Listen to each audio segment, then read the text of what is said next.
Hello, hello, hello, everybody. Welcome to the Santita Jackson Show here on AM 950 Radio, the voice of progressive Minnesota. We're listening to with people from all around the country and indeed all around the world. It's always such a joy, such a treat to be in touch with our brothers and sisters from Venezuela and from Brazil and Colombia. You all have been coming through in the Gambia and Nigeria. It's just wonderful to be connecting to everybody. And I want you to tell all of your friends all over the world that they have a home on the Santita Jackson Show here on the Santita Jackson Show YouTube channel. So please like and subscribe, everybody. Like and subscribe. Put those thumbs up. Put those thumbs up and share the show. We're also on the Santita Jackson and Friends page, and I share it with a guy named, I think his name is Reverend Jesse Jackson. I'm on his page too. And I'm on X at Santita J. So please meet me there. We have got a lot to talk about as we are moving toward Election Day. We're in election season. The final day that you will have to vote is November 5th on Tuesday. But you can vote up until then. And more than 50 million Americans have voted. It is really wonderful. I wish more and more of us would vote, but I'm so glad to see these numbers so high, to see people so engaged. Who is voting? Well, many people are saying that because the Republicans have been pushing early voting, that more of them might be voting Ariel than we know, Rania, but we will see. It is your responsibility to get out and vote. If you do not know where to vote, go to vote.org. If you are unsure about your voting status, or if you are sure, but you really can't be sure because a lot of the legality of our voting is being challenged by people you don't even know who they are. So you need to check and see if you're on the voter rolls. If you find out that you're not there and you have registered, go to the polls and then call 1-866-OUR-VOTE. They will help you to resolve your issue. Do not leave the polls until you have voted. And stay on the phone with 1-866-OUR-VOTE, those lawyers there, and they will help you to vote. That is so important, everybody. Please spread the word, spread the word. I need you to, hey, Ashley King down there in Memphis, Tennessee, sending you so much love. Sending you so much love. You are giving us a whole lot today. I love it. So let's talk about what's happening with our students. At Loyola University Law School yesterday, I got a call because indeed I have a lot of godchildren, I would say. One of them is at Loyola University.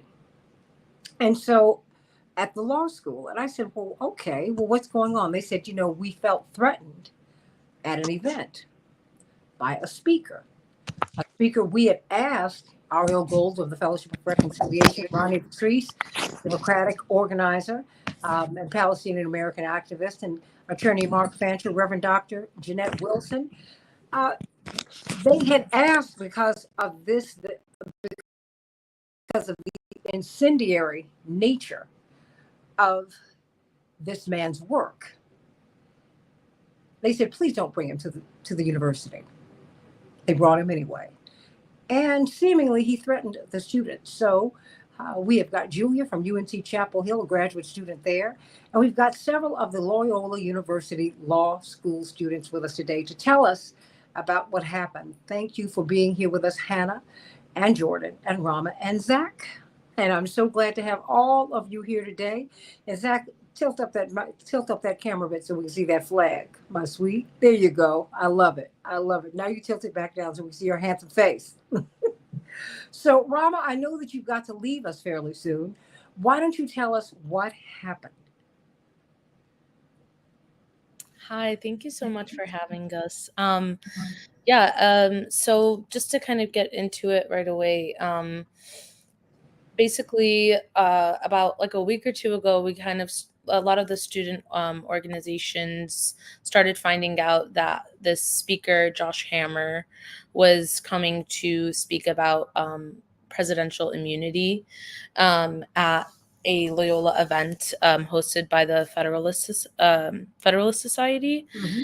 And we kind of started, researching, just because there is a history of, speakers who have values that don't align with much of the student bodies in the past. And so we wanted to see who is Josh Hammer. And we started kind of searching and seeing that this is a person who has said that large swaths of Gaza should resemble a parking lot.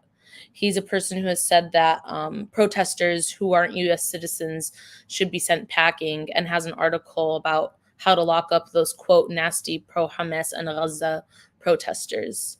And so this automatically raised several red flags for us as student leaders. And so we wanted to, as we did more research, we saw other problematic things such as rejecting same-sex and interracial marriage, you know, retweeting tweets about how Christopher Columbus made, quote, a savage land smarter, safer, healthier, and more prosperous. Things like that, that really, like I said, just don't align with our values. And so following kind of a history of the law school, engaging in a lot of censorship of pro-Palestinian speech, this was not a surprise that he was approved. And I maybe like others can get into some of that history, but I also don't want to just be the only one talking to, so I can maybe I can share some of the history, and then somebody else can take on like what happened the day. Of course, but no, please continue. Okay, or actually, I can say what happened the day of, and then maybe others can plug in with the history. Of course. But yeah. So yesterday, we a lot of students, no one org, just students who wanted to, protest this event in line with Loyola's very restrictive free speech policies, but still in line with them, decided to print out flyers and paste them on our laptops. These flyers said things like, basically said the things that he said and questioned him about them. So, for example, Josh Hammer, why do you think Gaza should be turned into a parking lot? And so nothing about them was something that he hasn't said or like done. And so we pulled those. We went to the event. We pulled out our laptops when he started speaking. They obviously had those signs. We turned our backs, and when we turned our backs, he said that he wasn't here to speak on, quote, Israel's righteous self-defense against terror, and that he was there to talk about presidential immunity. And after that, we obviously what he's referring to is the ongoing genocide in Gaza, and now expanding to Lebanon. And so a really big group of us, I would say at least 50 people, were in that room protesting it, and we eventually walked out. And this is kind of when things got really like surprising, because as we walked out, Josh said, first he said, I'll let the trash walk itself out. And, we are the trash in this. And then he said, I appreciate you guys silencing your beepers. And so this was a reference, obviously, to, or maybe not as obvious, but this was a reference to the pager explosions in Lebanon back in mid-September that were, devastating, killing over 24 people across 2 days, different devices, and then also including people like 9-year-old Fatima Abdullah. And this has obviously been something that's been mocked a lot. And even the day before, on CNN, the speaker who had made a joke or comment like that, I don't think you can call it a joke, obviously, but and there is no. And he was called out by Mehdi Hassan, and he was not removed from the stage, which was shameful. Because had it happened to someone, had you reversed to that, I can tell you with my experience in news, I've been a political analyst on Fox News for years, they would have been removed. So I don't ever want you to make the adjustment. And I say this as your elder. My father has often said that the worst thing, being a slave, is not the shame. The shame is when you adjust to it. Do not ever adjust to being insulted and to being assaulted. Okay?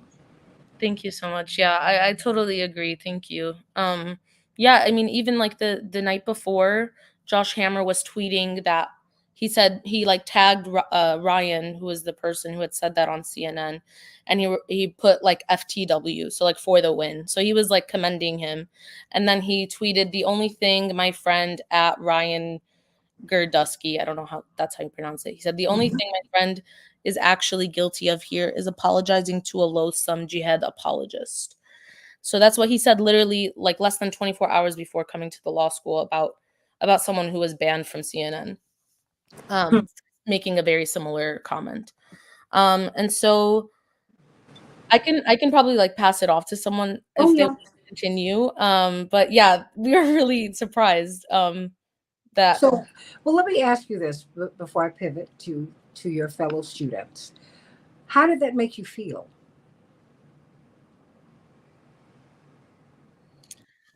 I mean, honestly, um, as and this kind of ties into, some of that history at the law school. As Arab and Muslim students, unfortunately, we are so used to the dehumanization and, um, this type of rhetoric, like blatant racist rhetoric, like you said, where it's like, if the roles were reversed, it'd be so much different. But when it's, you know, uh, different minority groups, and in this case, like obviously referring to Lebanese people who were, you know, murdered, um, it makes you feel even more dehumanized, and like you think it can't get even like more dehumanizing, and then until it does.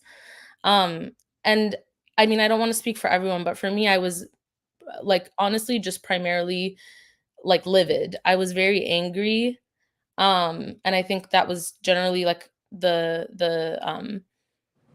feeling of the space. But I was honestly also I was happy that this person who we know is has terrible values was being very explicit about it. I think that that's something that they don't try to hide it, and like I don't want to get too off topic, but I've noticed that generally with um the Zionist ideology, it comes out in every facet. It comes out in, you know, homophobic tendencies, in other forms of racism.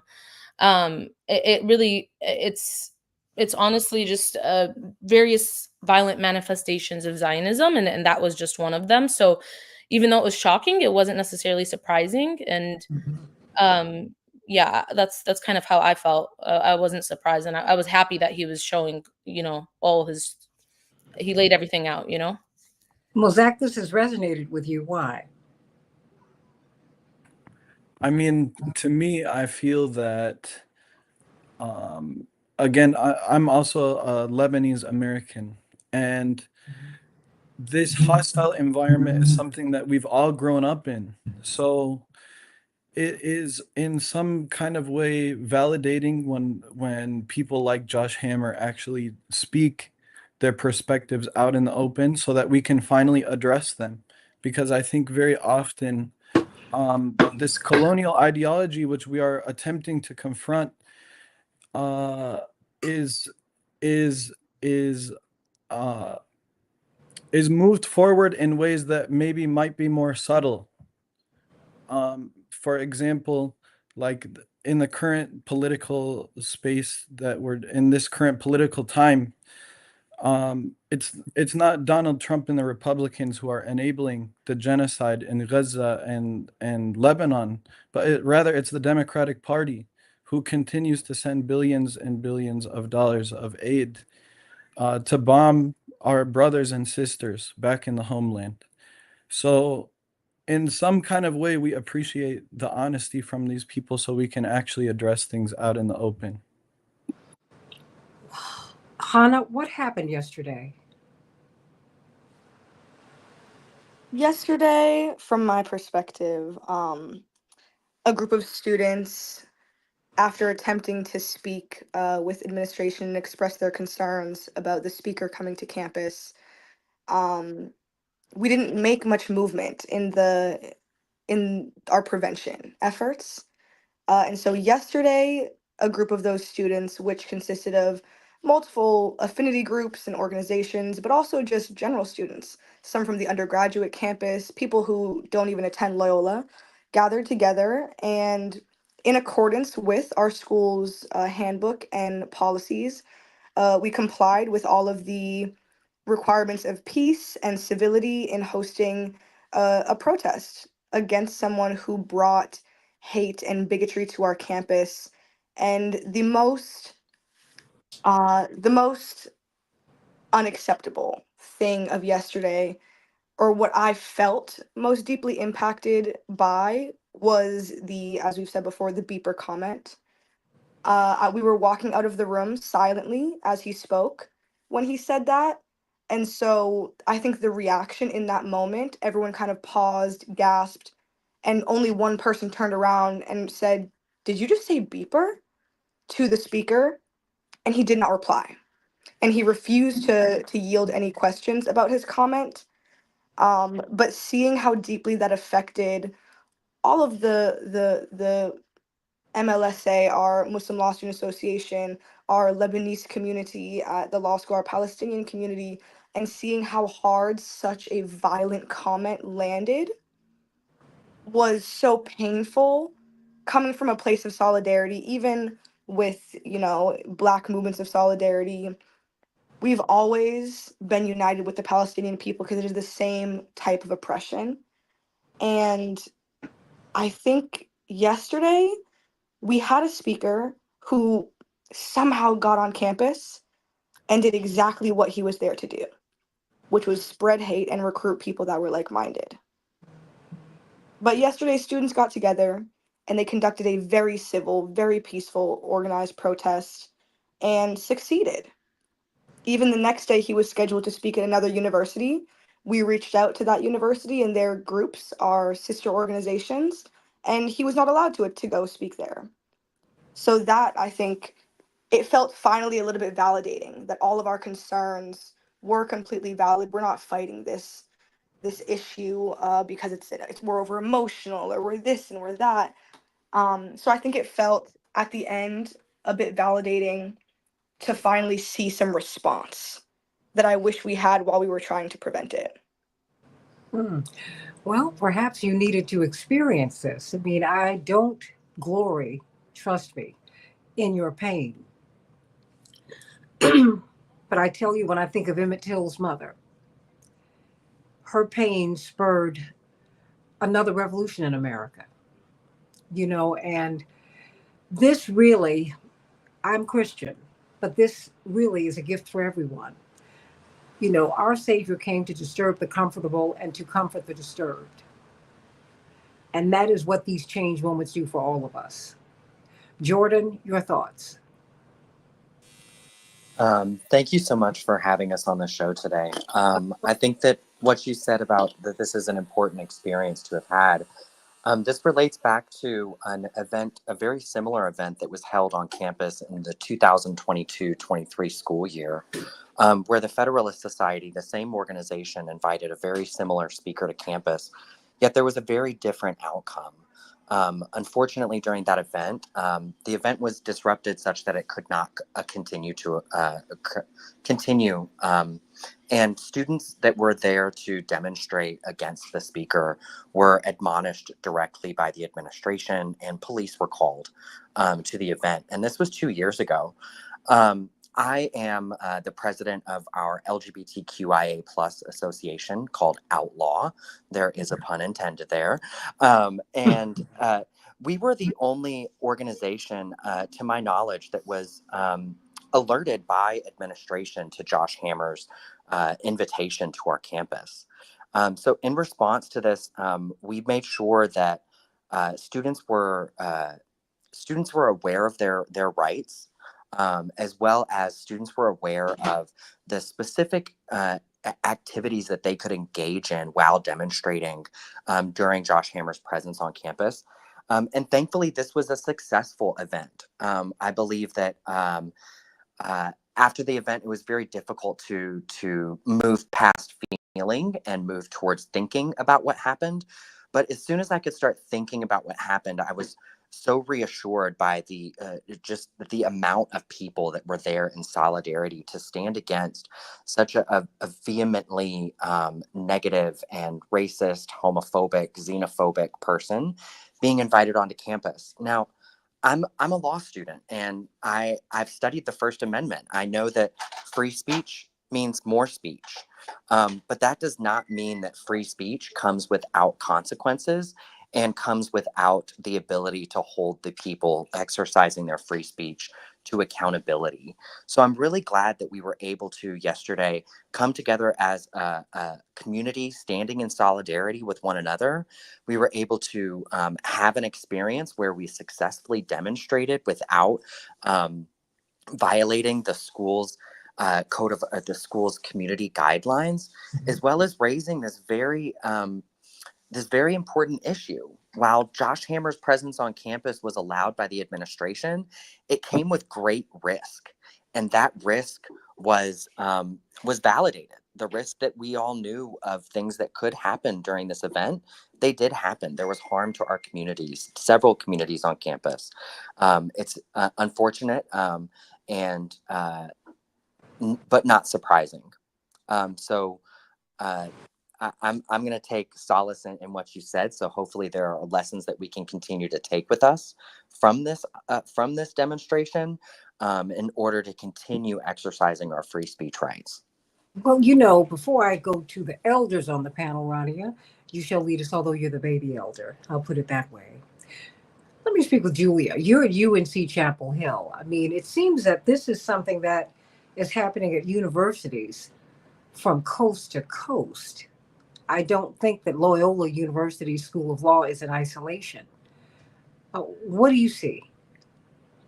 Yeah, it's certainly happening all over the country. I think, well, on October 6th at UNC, we received an email at 8:50 p.m. ish that the next day all of the buildings and like the main area would be ID access only for the entire week from October 7th to October 11th. Notably, October 11th was the installment of our new chancellor, who is the person who called the cops that beat up protesters in April.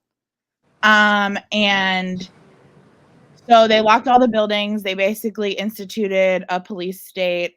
They literally had checkpoints at building doors when those buildings, ones without ID cards. And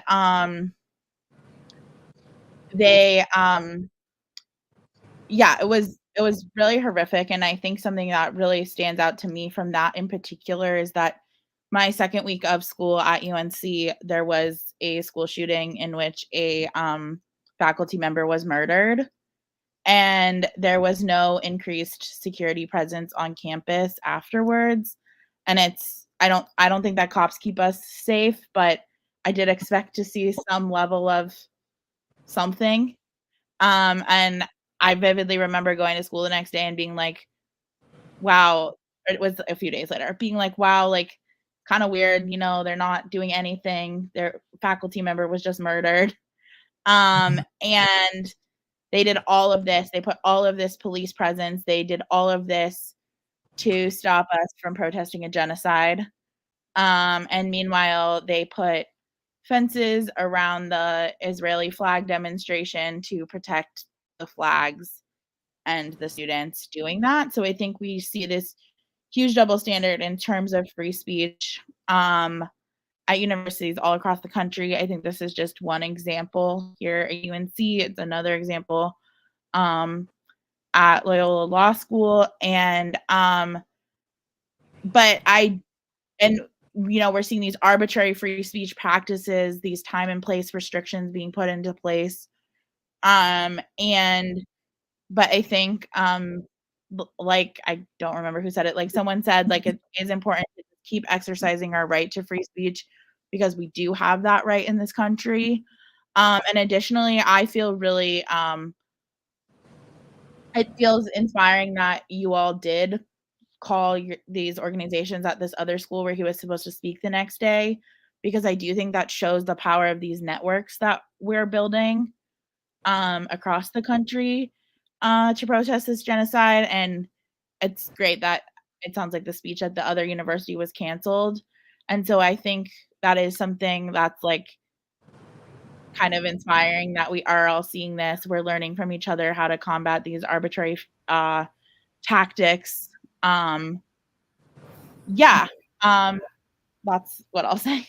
No, that's a lot. I mean, we're trying to get Ronnie a temperature. I mean, really, uh, Attorney Fancher and Ariel Gold, Reverend Dr. Jeanette Wilson, who is also a lawyer, Josh Feinstein. We're trying to get a sense of what's going on at these universities because people would be under the misimpression, Rania, that the spring of 2024 was the end of it.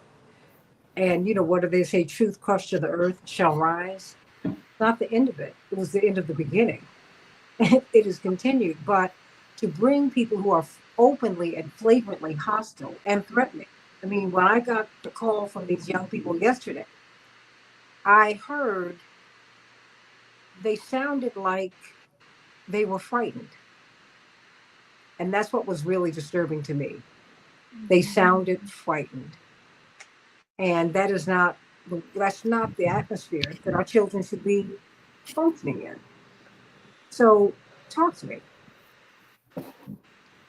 Yeah, I felt the need to take so many deep breaths, and yet at the same time, it's not new, and it is a bright, shining, glaring light on the hypocrisy in this country, and of the lives that matter and the lives that don't. And the advocacy that's okay and the advocacy that's not, and who will be protected and who won't be. And you said, you know, at the top, even with what happened with Mehdi, if this was a role reversal, or even at Loyola or any other campus last year too, if we're talking about a role reversal, I mean, all hell would break loose. And the level of hypocrisy is painful. I mean, I don't tend to get really emotional, and I've shared with you before, Santita, Ariel knows too, that I am afraid if I start getting emotional, it'll just never stop. But I don't know where to put my emotions anymore. I'm pissed. I'm sad. I'm gutted, as so many in my community are, as so many in the Lebanese community and other ally community are. And then again, I have to come back to the reality that it's not just us. We're obviously watching this genocide, ethnic cleansing play out right in front of our faces, and it's atrocious and disgusting and gutting. And also in our own country, the hate just overflows, you know. And I want to believe, I've always been this person who said, oh, there's more that unites us than divides us. And I think somewhere deep down inside my jaded body, I still do believe that. But it's really hard to hold on to. It's really hard to hold on to when being Palestinian, it means being perpetually gaslit. Not just post October 7th, forever. And I've shared on your show before, I've lost clients in the past because I'm Palestinian, usually sugar-coated in some kind of BS. I've lost clients since October 7th, blatantly because I am Palestinian. No sugarcoating, no nothing. And it's sort of like our dear siblings at the university said, I'm like, thank you for showing me. You know what I mean? Like, thank you for showing us who you are so blatantly. Is it painful? Of course it is. But knowing that, having that information so solidly, so, I mean, it's damning as it is, as hurtful as it is. Now we know in no uncertain terms. And, you know, it's really, it's such a reminder of how much work we have ahead. It's exhausting. I know so many of us want to take, sometimes I want to just crawl under a rock and I'm like, let me know when it's done. Cause I'm tired. We're all tired. We're all exhausted, especially those of us who've been in this fight for decades and decades, working on collective liberation.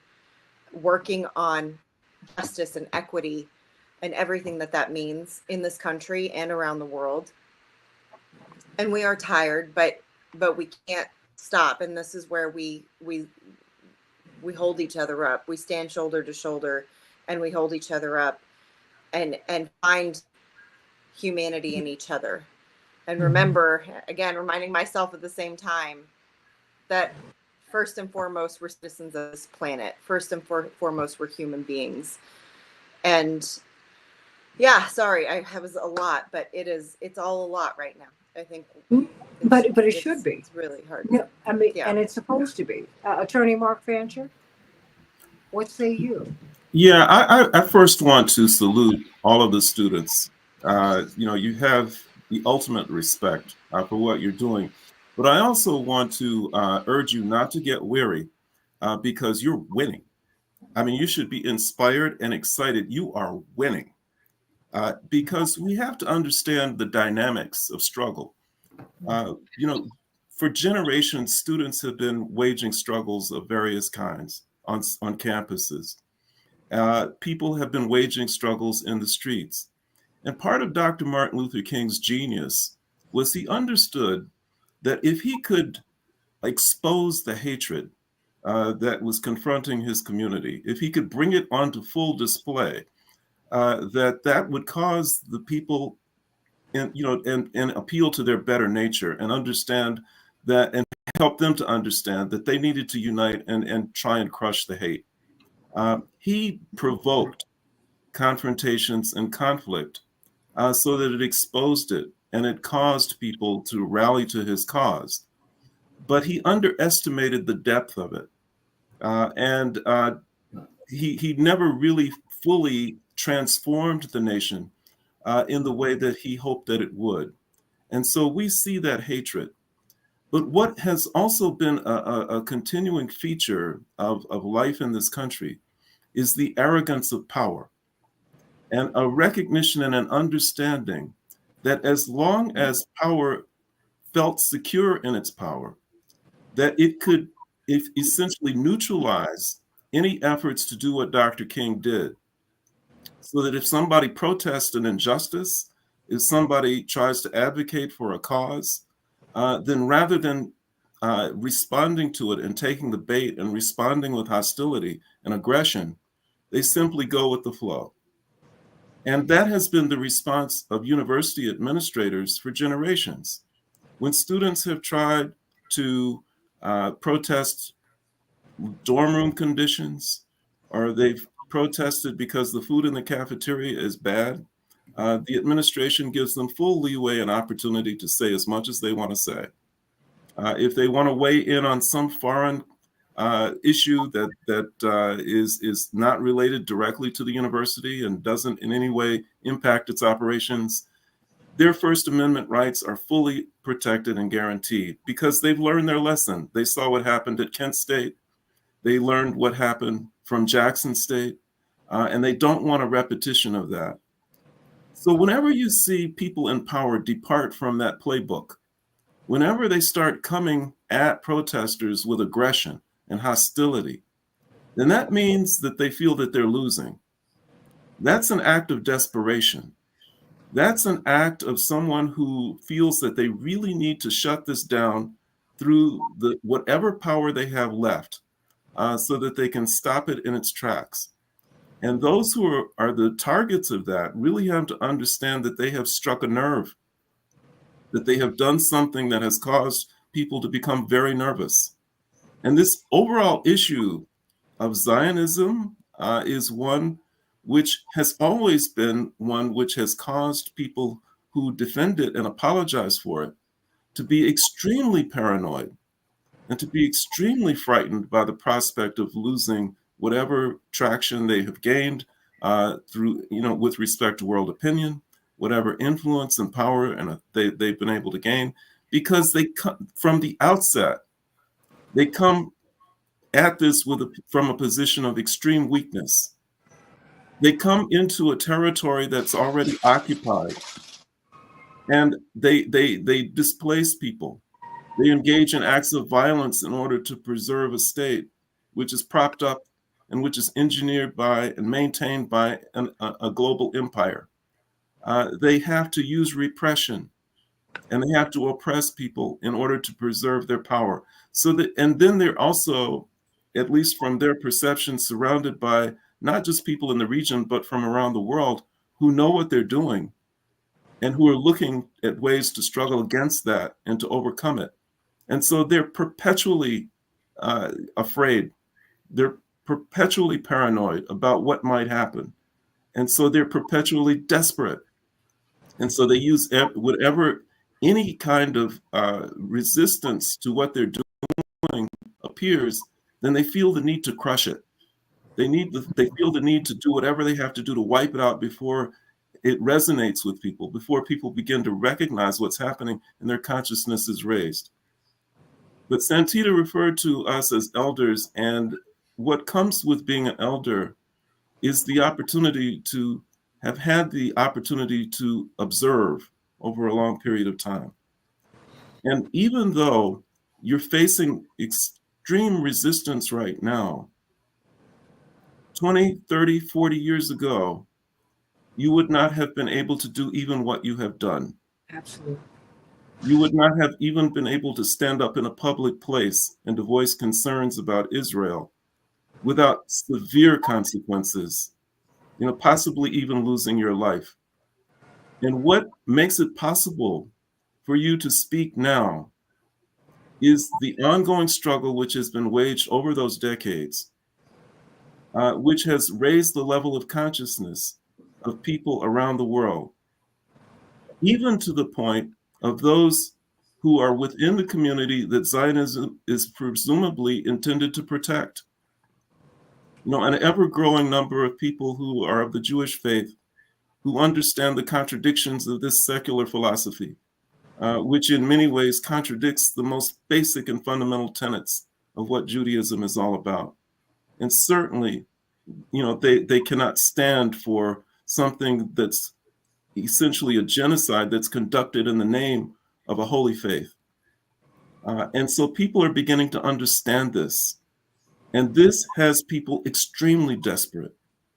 And it is causing administrators to respond in ways that they never respond to student protesters or to those who are expressing their opinions about political issues or social issues or economic issues. This is new, it's novel, it's unprecedented, and it's a sign of victory. So please press on and know that you're winning. Struggle is never waged without resistance. There's always a cost to it. There's always a danger to it. But the question is, who's going to remain standing? And if you're standing for something that's righteous, if you're standing for something that's just, your victory is guaranteed. It's certain. What do they say? A lower continue the struggle continues, and victory is certain if you continue with the struggle. We want you to be encouraged today. We're going to continue on with this because we want to bring this out because we're days away from the election, and you have an opportunity to express yourself. You do. And this is going to shape the election in many ways because so many of these stories, Zach and Jordan and Julia and Hannah, are going unvoiced, Ariel. And I think that is what's so well, that's why, I'm not gonna all I'm gonna say is that's why I have this platform. I think that's why God gave it to me. So these young people, I am heartened by the fact, Mark and Rania, that when this happened, I got calls from them because they knew that on this platform they would be heard. And I thank God for that. And I thank God for being used in this way. And so thank you because you honor me by your trust. So let's get to work, young people. Ariel, what's on your mind? Sure. I was thinking, how Dr. King taught us to fight the system, fight the evil system, not fight the people. And I was remembering the first time I know Josh Hammer well. Josh Hammer runs Newsweek, and he is a far right. I kind of put him in the same basket as Ben Shapiro, though he doesn't talk as fast. But he is a far no. Please explain who he is. Sure. And the reason I want you to do that is because in this, the university knew who he was. Absolutely. I And can tell unlike Ben you, Shapiro, he's not a talking head. He Yeah. runs a media outlet.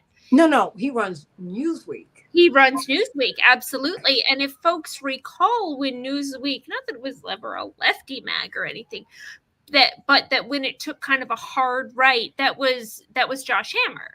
Mhm. He is a far right media professional, Mhm. Jewish, and that's where I put him in the category with Ben Shapiro, but he's not a talking head in that way. Mhm. Batyar Ungar Sargon works under him. She is in charge of Newsweek's opinion section. She's very close with Barry Weiss. If folks are making any of these connections. But so Dr. King taught us, right, to fight the system, not the people. And I was thinking about, times that I have encountered that kind of hatred, right? Of like hatred and bigotry so intense that it's hard for me to comprehend that it's really there. And I was thinking back to times that I've spent in the West Bank city of Hebron, watching some of the young children of the settlers, and their like vile hatred, and in this case like the vile hatred of a 7-year-old,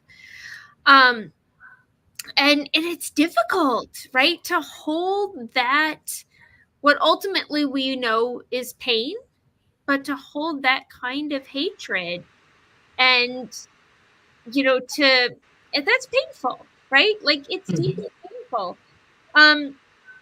I'm also kind of like delighted in some ways. Like I remember, I'm old enough to remember when we could barely ever get a speaker to campus, and it's still a lot like that, right? Like UN Special Rapporteur to Palestinian territories, Francesca Albanese, she was supposed to address Congress, and that just got canceled. We know what it is to be censored for free speech. And, as Mark said, we're winning this. We're winning this. Mhm. We're winning it. We're not stemming the flow of blood, which is massive right now. We're not winning it that quickly, but we are winning it. And we want to remember, as Dr. King said, that we're not fighting the individual. We're fighting a system of hatred. And as long as we hold that righteousness, as long as we hold that love, that justice, that peace at the center of our being, we can recognize that we are winning this. And we've come a long way already. But no, I mean, I think it's important that you emphasize Attorney Fancher and Ariel Gold Fellowship of Reconciliation, which is an ecumenical organization. Dr. King was very proud to be a member of it, but it brings all of us people of faith together, because that's really, we are of one faith. That's it. We have different ways of looking at things, and I think we should learn from each other. That's why in the halls of academia you have comparative religious studies, because you're supposed to learn from each other, get a little something. But Reverend Dr. Jeanette Wilson, I think our young people, Josh, as we have, our Jews and allies, we need to understand. I think our young people need to understand how far we have come, Rania, in this struggle. I can't forget, when before Reverend Jackson ran for president, I mean, he became public enemy number one by going to the Middle East. Yasser Arafat reaches out to hug him. He hugs him back. Persona non grata. I cannot tell you the hits that we took, the hits that I took getting into college, the death threats. I mean, a dead animal's head was put on our offices in Los Angeles, and the door was smeared with blood. Reverend was the most threatened candidate in history up to Barack Obama, primarily from that particular lobby. And we were very clear that this was not all Jewish people. Carolyn Kasdan and Bob Borsage, I cannot even begin to tell you all the people who coming together with Jim Zogby.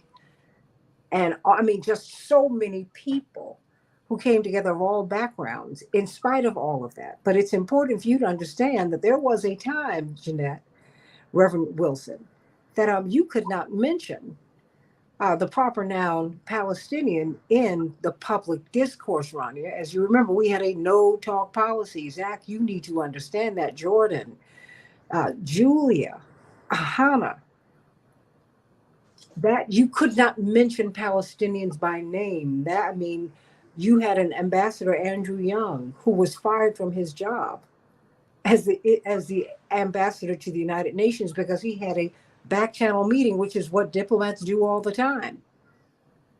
Reverend Wilson, what do you say to these young people? Well, I think first of all, congratulate the students. You stand in a rich tradition. You're not the first to challenge systems of injustice.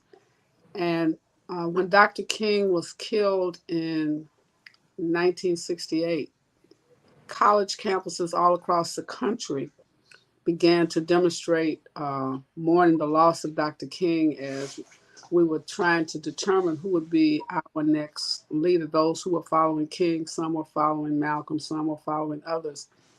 My point is, students have led revolutions around the world, whether it was in Tiananmen Square in China or in South Africa. It is the student uprisings that have resulted in change. One of the things I think that your demonstrations will end up changing the perception of how we treat people all around the world, in Gaza, in Lebanon, in Haiti. How do we respond to issues abroad? And that's something that America has trouble with. I want to first of all invite you to push this Saturday. We're going to be looking at this election and what's at stake in this election, as well as Reverend Jackson would have been with you had we known. We would have been there with you if we had known you were demonstrating. We went to Chicago. He went to Northwestern, took our staff to Northwestern.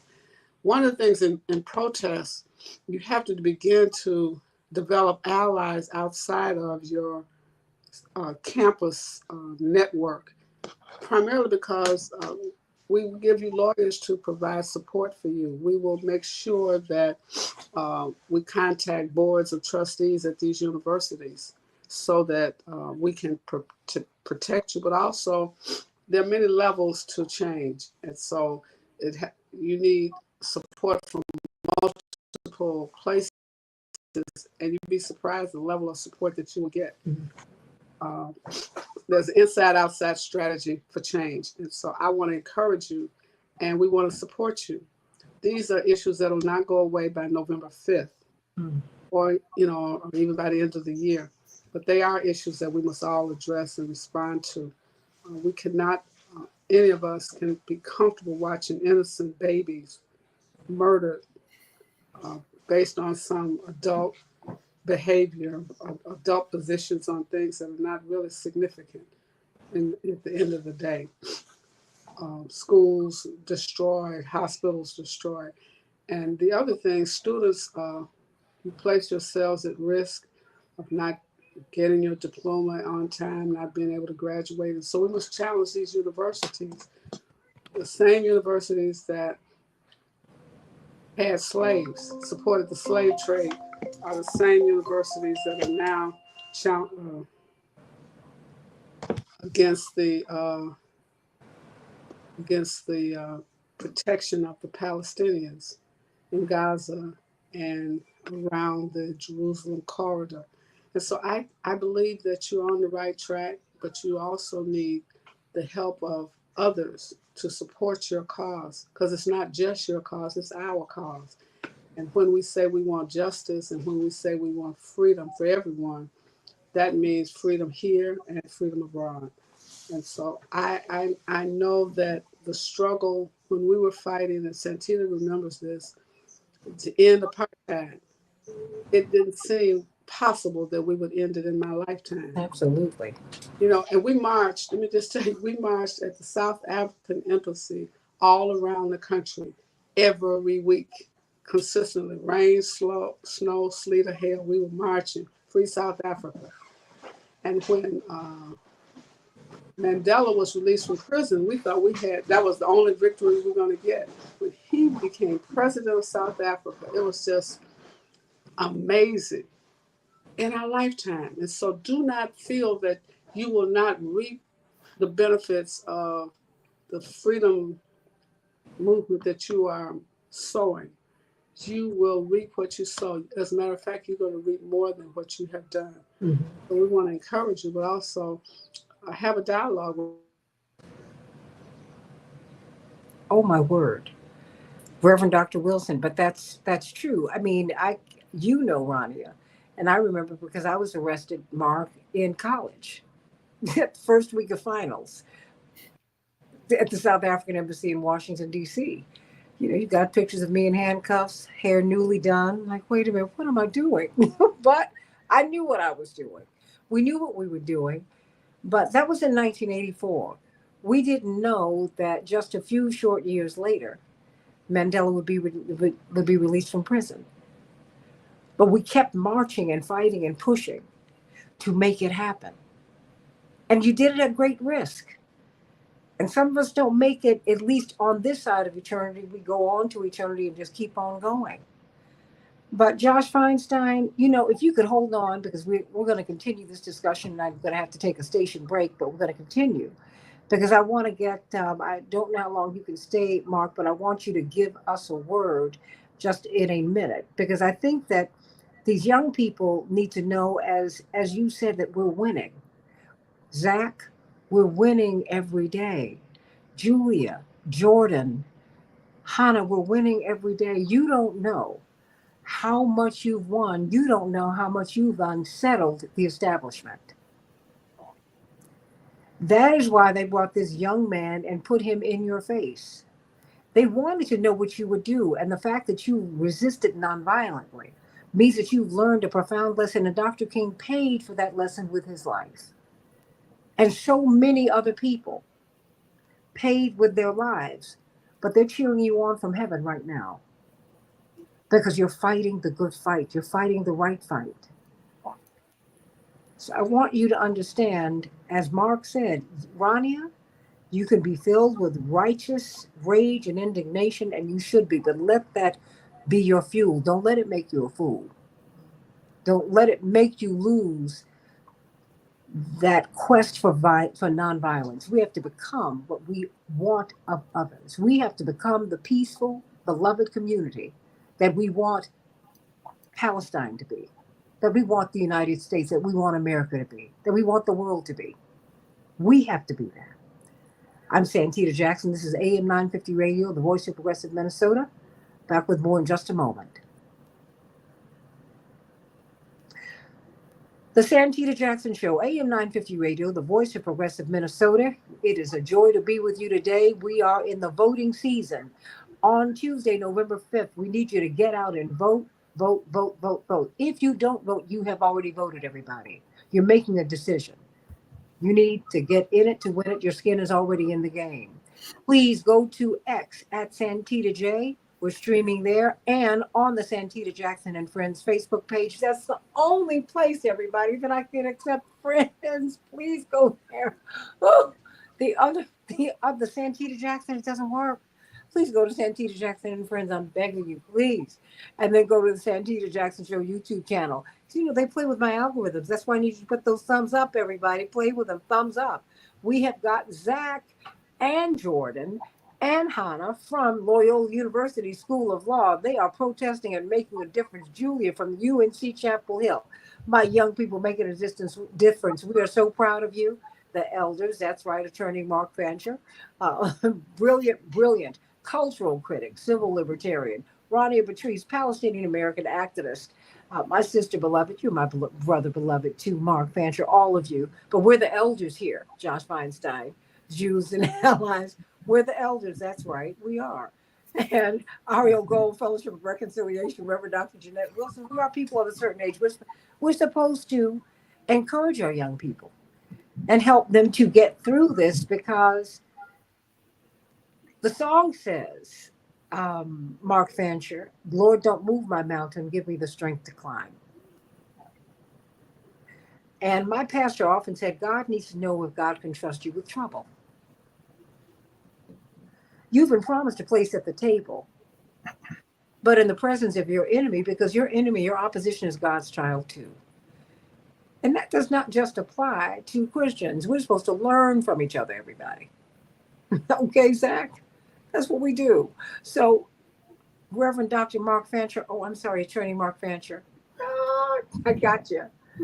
What do you say to these young people? Because I see, hold on one second.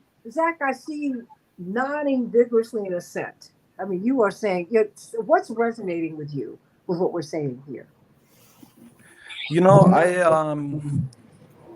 I would say that over the past year, since October 7th, our brothers and sisters in Palestine, in Lebanon, in the Middle East, they truly have made sacrifices that we'll never be able to actually quantify or truly perceive. It's like trying to count to 1 billion. It's something that really cannot be done.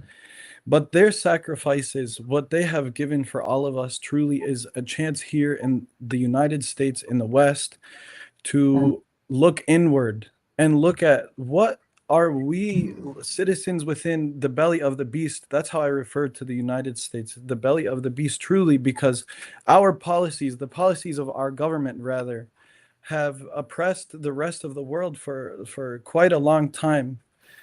And it has forced people, and especially young people within this country, but also our elders, to consider our position relative to the rest of the world, and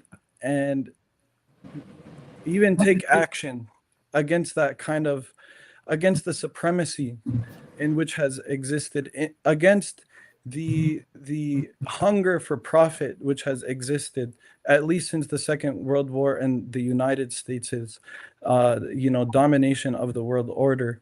So I feel a great sense of pride because yesterday we were able to organize against Josh Hammer, the right-wing critic who was able to come to our university and speak, known for his hate speech, which he's very public about on Twitter.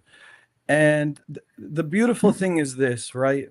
We can look at this situation in terms of a balance of forces. This was organized by the Federalist Society, an affinity group known to be supported financially by the billionaire class here in the United States. And when we arrived, the students protesting this speaker arrived at the classroom where Hammer was supposed to speak. There were maybe 8 students there for the Federalist Society. We brought with us maybe 50 or 60. So we know that while when we assess, who are our friends, who are enemies in this struggle for justice, we know that they have money on their side. We know that they have power on their side. We know that they have the monopoly of force on their side. But what we also understand is that we have people on our side. We have numbers on our side. In the context of the university, we know that the academy cannot exist without the student. And so might they target 1 or 2 or 3 of us? Sure. And they certainly will attempt to. They might attempt to implement divide and conquer strategies against us, which have worked against the colonized people of the world historically. But we also know that if we move together in unity, we can actually win and we can actually be successful against these forces. So I feel truly a great sense of optimism, despite all of the pain, the suffering, death, which truly breaks my heart every day. I feel a great sense of optimism because the growth of consciousness that I've witnessed in such a short amount of time really, I think, is something historical in its nature, and something that every day we have to be very mindful and thoughtful about in terms of how we will take this energy and shape it into building a new society.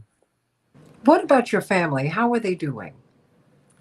To be quite honest with you, the situation is very unstable in Lebanon, and it's hard to predict when things will go from being a very peaceful situation to one that is exactly the opposite. While the resistance in Lebanon fights with relatively small arms, the Israelis have access to a premier air force that within a couple of seconds can drop a 2,000 bomb capable of leveling not just one building, but multiple buildings. So I think that, and of course, on the one hand, there is a fear, but also I know that my family has been aware of this reality for a very long time.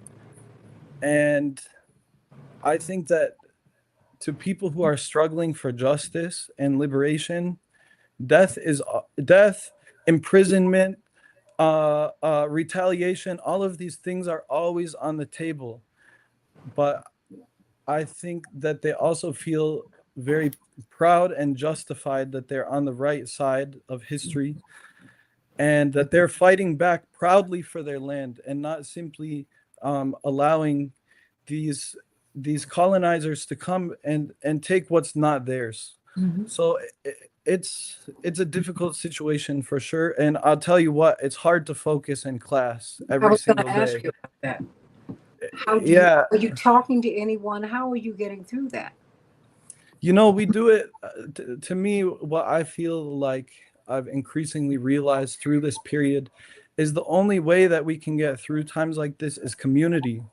And I think my natural inclination before might have been to run away and hide and not surface back out to the public for as long as possible. Maybe as we say, like doom scroll on TikTok or something. But what I've learned is like not only does your soul feel more full when you come together with people who share your values of justice and liberation, but you are able to actually begin developing solutions to overcoming those struggles. So I have become close with many of my classmates.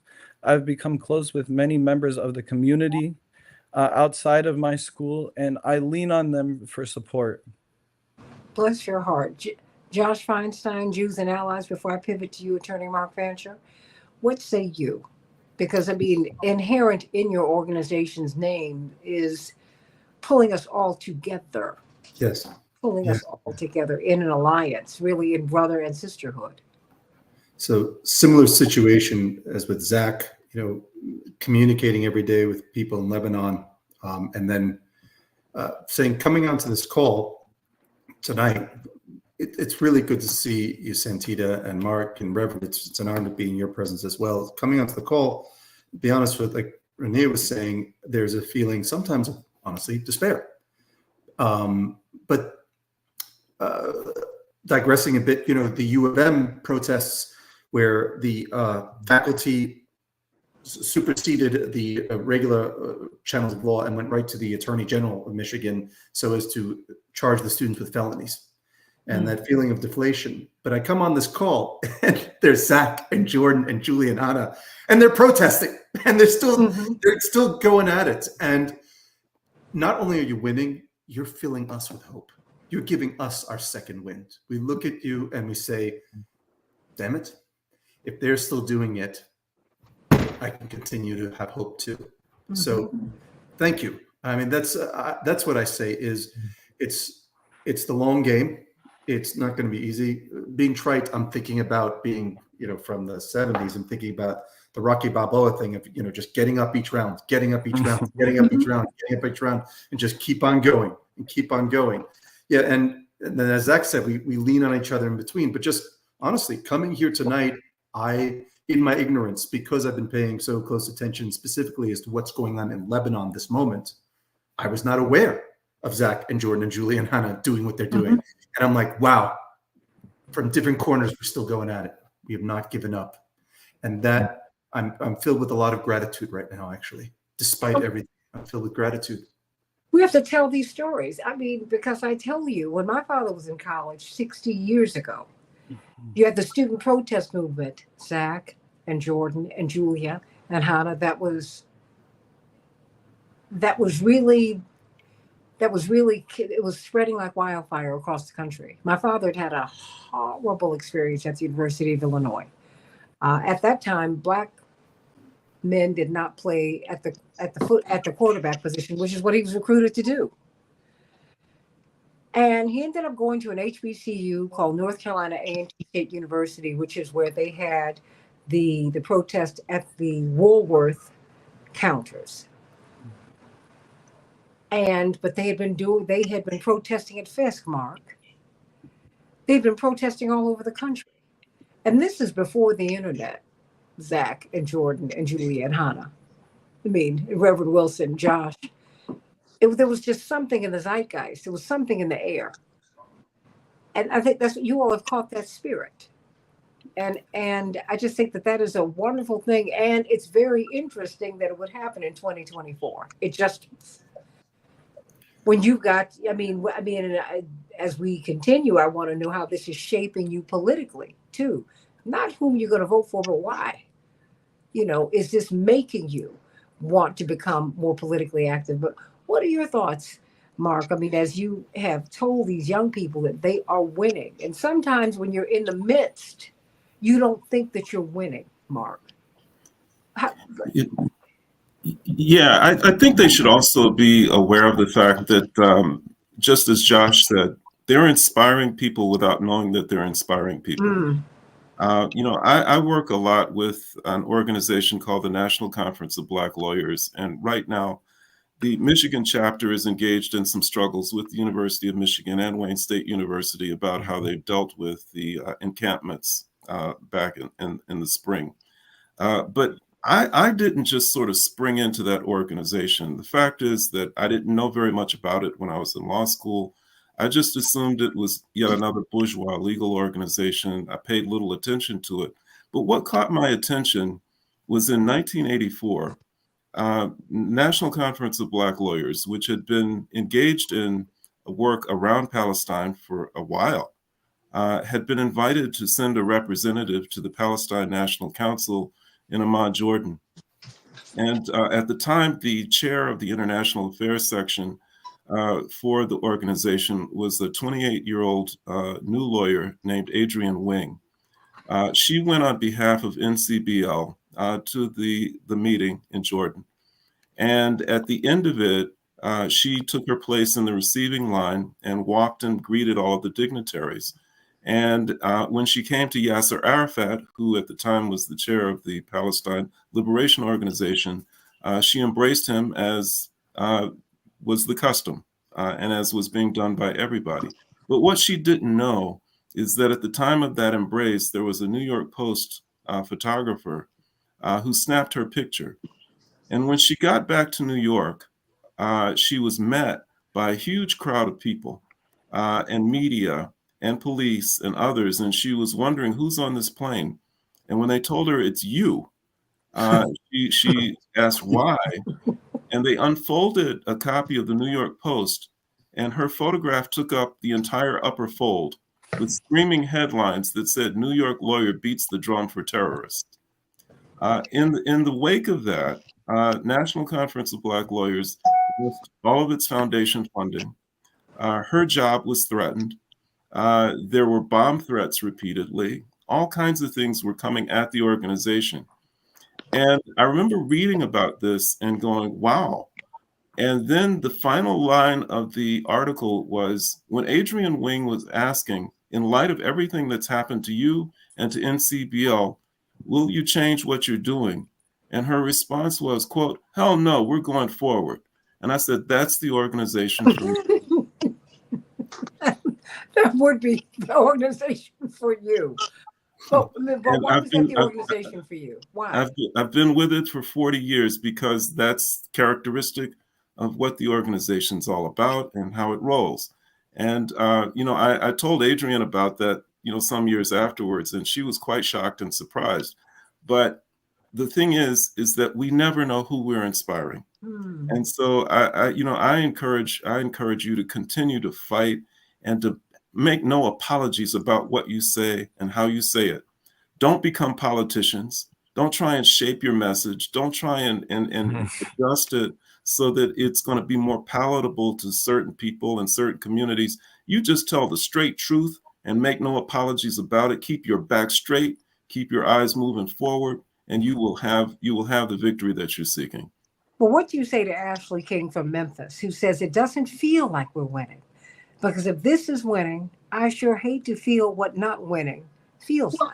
I'll say this. Those children on Birmingham streets who had dogs that were biting them and who were being hit with fire hose, with high-powered water from fire hoses, they didn't feel like they were winning either. But we will never forget them.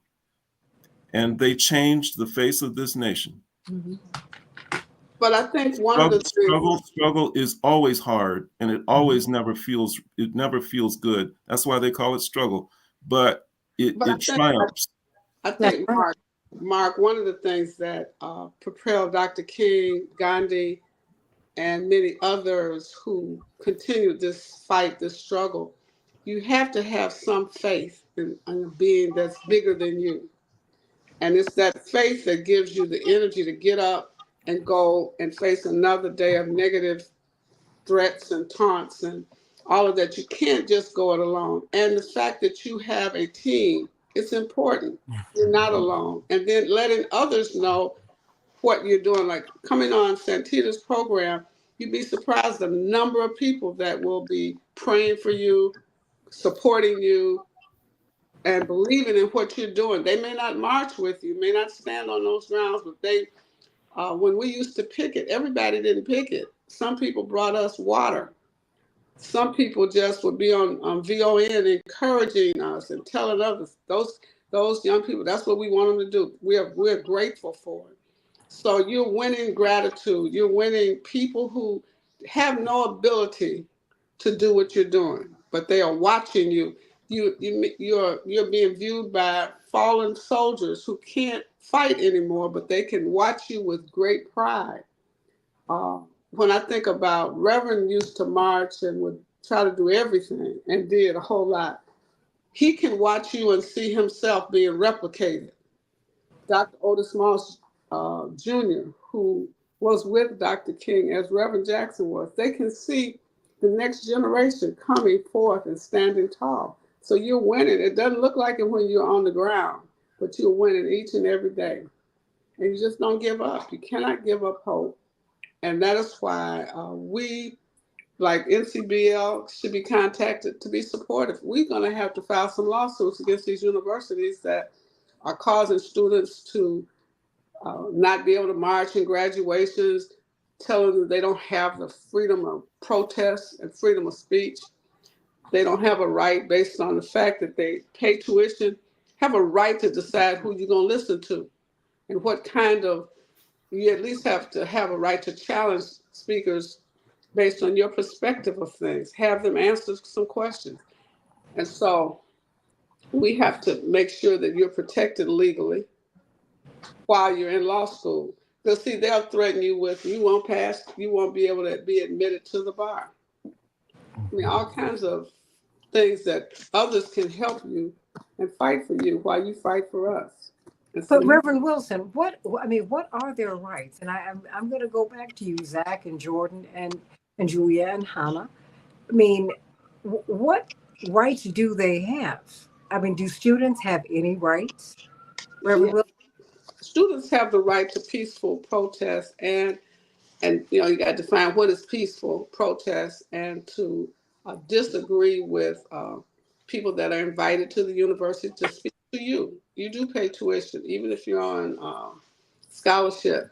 There's some money being set aside for your education at that university or that college. And so we have to look at the broad constitutional requirements of freedom of speech as it is applied to colleges and universities. They're now taking a very narrow look at freedom of speech on these campuses. That's why some students could not march in graduation at University of Chicago and Northwestern if they refused to leave the encampments or if they refuse to yield those microphones. And so those are some areas that need to be challenged by lawyers, NCBL, American Bar Association, and other national and local bodies here, the Chicago Bar, the Illinois State Bar, should be looking at that. That's what we're called to do, fight for those who cannot fight for themselves. Jordan, I mean, what is next now? I mean, what is the university saying that they're going to do? Has the university or has whoever invited this gentleman to come before the student body, given his hateful reputation?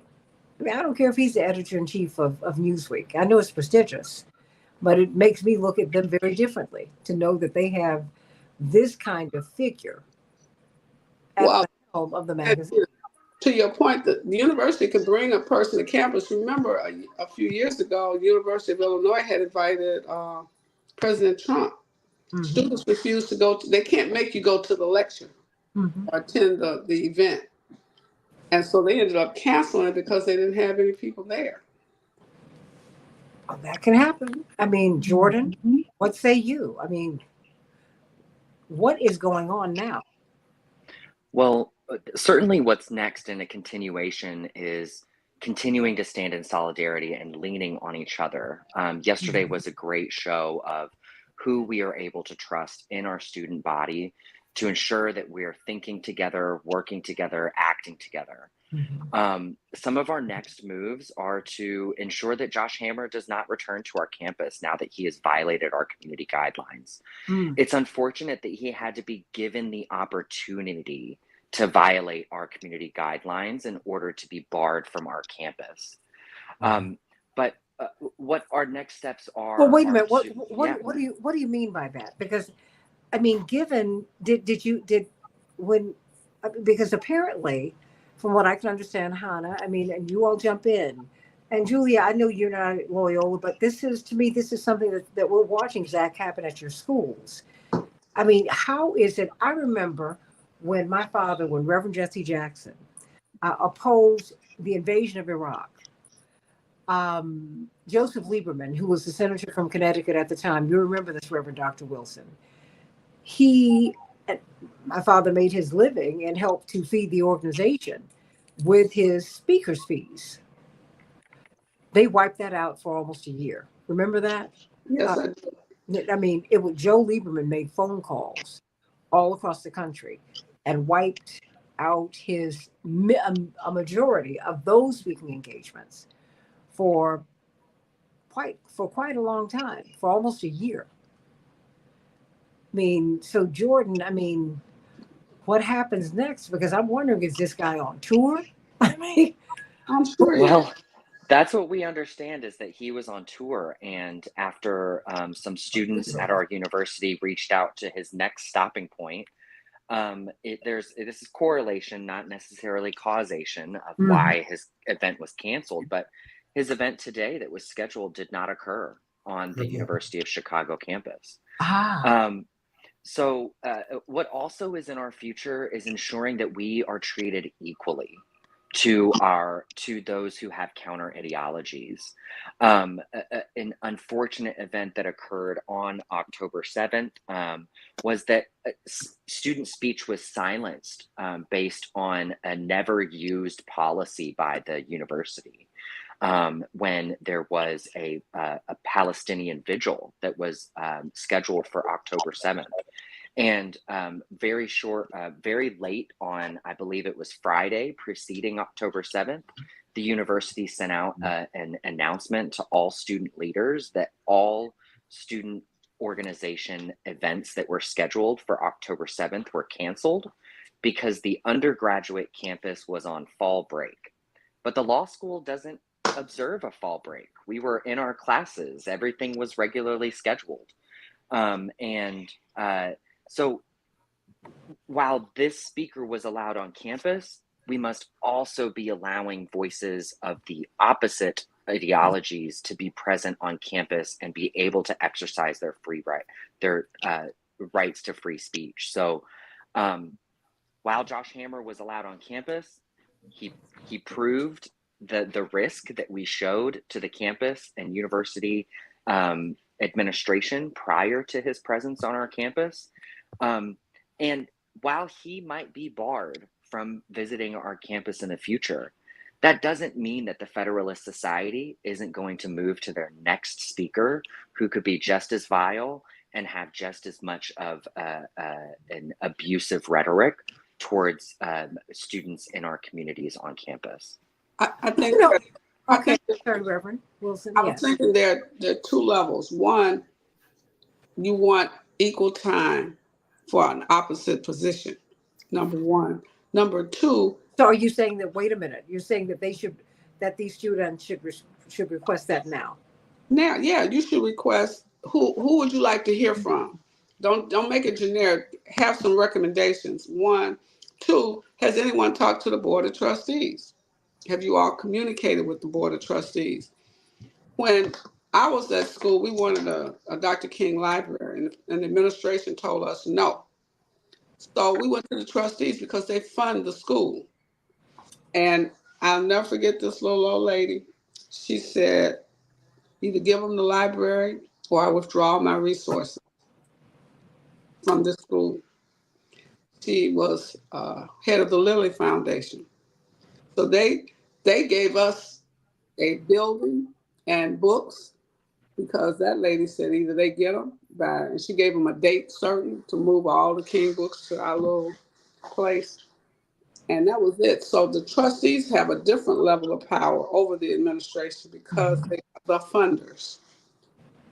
And they have a different level of respect. So I don't know who your trustees are. So you have to hit them from all sides. But I don't want you to eliminate speakers that you don't agree with, because then you won't be able to bring anyone on campus. Josh, are you saying that at the University of Michigan? Well, I want to respond. So in terms of in terms of what Jordan had put forth and what the Reverend responded to, there's two-pronged things. First, it's very good that I think that we're getting better and we're learning. I like the fact that it's been effective. For the next time first thing is, to the Reverend's point, I think take the opportunity now, say, okay, you had person X come with this point of view. We saw how that worked out. Now it's time to have a Norm Finkelstein come to the campus to balance it out and hear a different point of view. And we're happy to cooperate with you. So that's the first thing. So that's the first thing that you have. The second is, based on what transpired with Josh Hammer, we need to, quote, learn from this, i.e. that the next time someone comes from the Federalists, based on past events, we now have to have that proper checks and balances and blah, blah, blah. You get the idea, is doing two-pronged. We're going to bring in our own person. And also now, and it's what Jordan had put forth about the idea of now when someone else is coming, they have to actually come through those checks and balances. Right. I don't know how well it will work, but the idea is you're starting to slowly level the playing field by doing that. Does that make sense? I see the gears turning over there, Zach. And Jordan, what are your thoughts on that?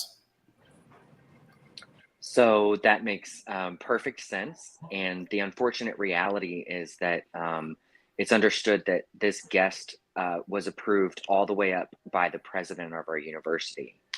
And this did go through checks and balances. And the check and balance was that the Federalist Society has a First Amendment right to free speech, and they're allowed to bring a guest onto campus.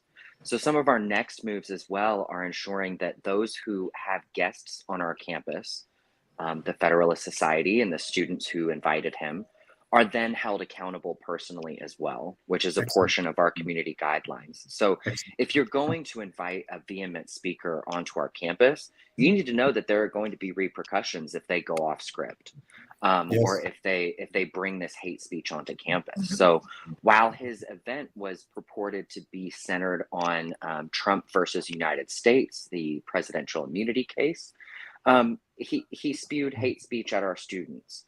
And there needs to be recourse for that and accountability. So from our organization, unfortunately, there was that I alluded to earlier, there was a very similar situation 2 years ago. And our LGBTQIA plus affinity group internally disbanded itself because of the strife that it caused within our own organization. So we also have to be mindful about how we're moving into these spaces where there could be strife, and ensuring that we are going forward in a peaceful manner that does not jeopardize our standing as law students and our standing as future people to sit for the bar. Yes. That's what I was going towards. Your ethical considerations to pass any bar. There's an ethics component, and they can use a lot of stuff because it's not an objective standard. It's very subjective. Is not Loyola a Catholic institution? Yes, we're a Catholic Jesuit institution, and the administration takes every opportunity to fall on those laurels. Well, that's why I asked you that, because there is this thing called faith, and there's a moral compass that faith institutions and faith leaders are bound by. Is the cardinal aware of the hate speech? See, sometimes you have to go. That's why I say the boards of trustees. This is a Catholic institution, and the principles of Catholicism do not allow you to just spew hate speech. That's not part of the doctrine or the theology, technically. And so sometimes you can get them a different way. Are you saying that you think that they need to go, that they should present this to the cardinal? Yeah, it's a moral disgrace for this Catholic university to have someone who is spewing hatred, which that violates all tenets of the Bible, which Wait a minute, and threatening the students. And threatening students, and we feel afraid, all of that. They can't just do anything that a secular institution can do. They are Catholic. Because you're right, Hannah, there's a higher authority there. Now, Julia, I want you to jump in too, because I think this could be helpful to you down at Chapel Hill.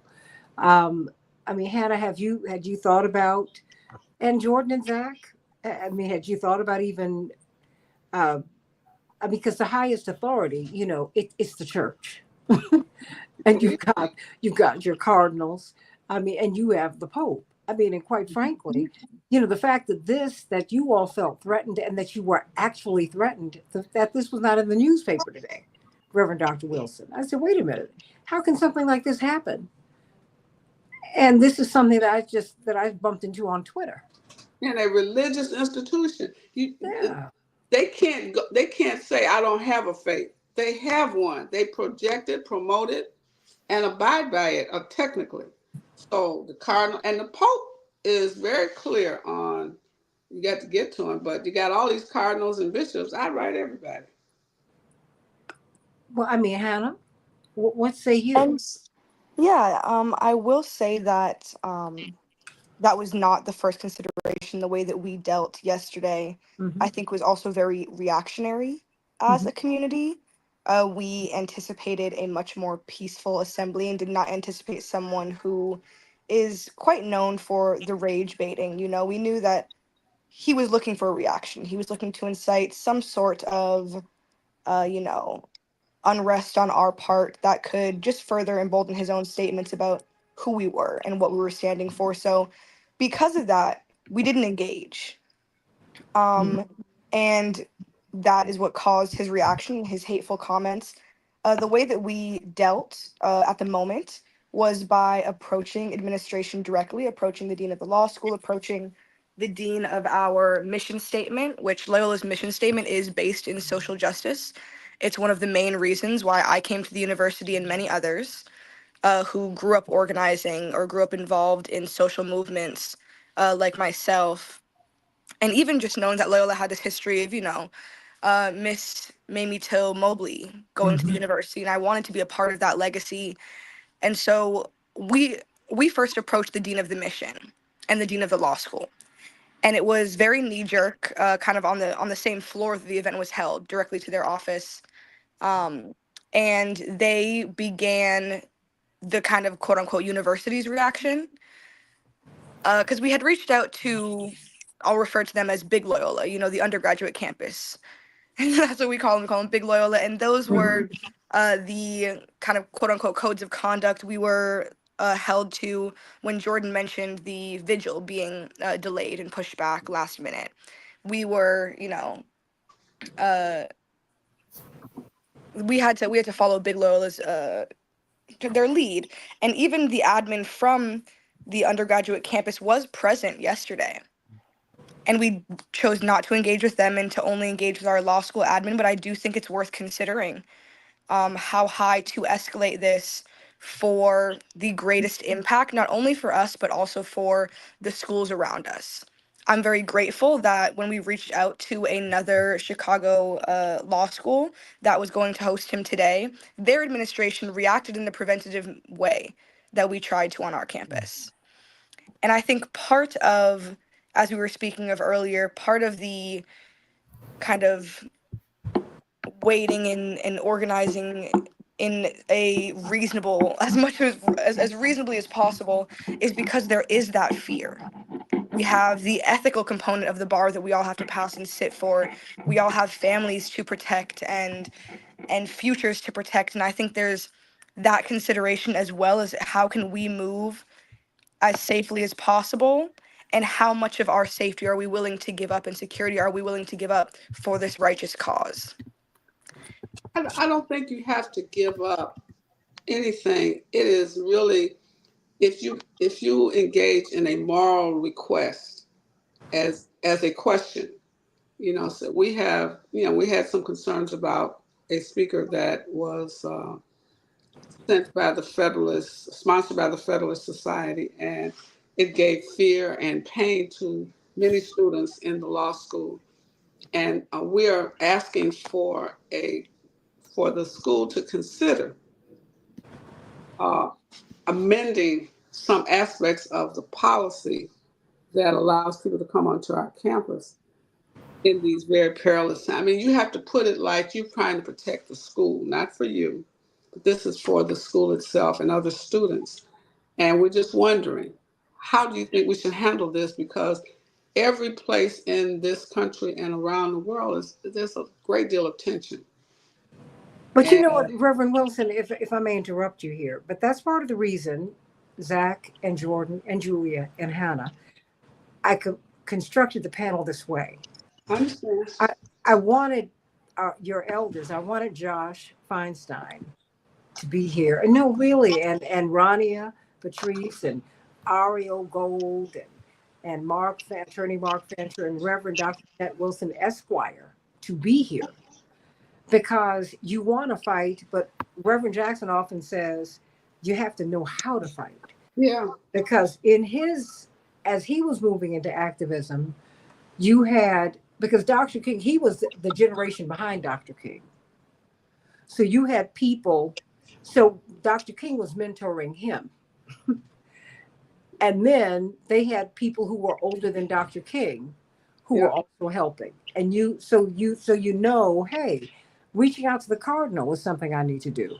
And don't be afraid to do that. Yeah, I mean, the people, when you push back on them, Jordan and Julia and Hannah and Zach, they're not happy with you. And so what?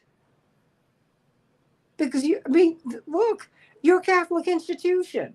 You're answerable to the cardinal. You're answerable to the church. No one's supposed to come in here and threaten me with death. The beepers were wired to kill people. You can't stand here and say that to me. That's why you stopped and said, and Hannah, respectfully, honey, you all did engage. You just didn't you engaged nonviolently. And that's the way you do it. That's right. You nonviolently resisted. You engaged him.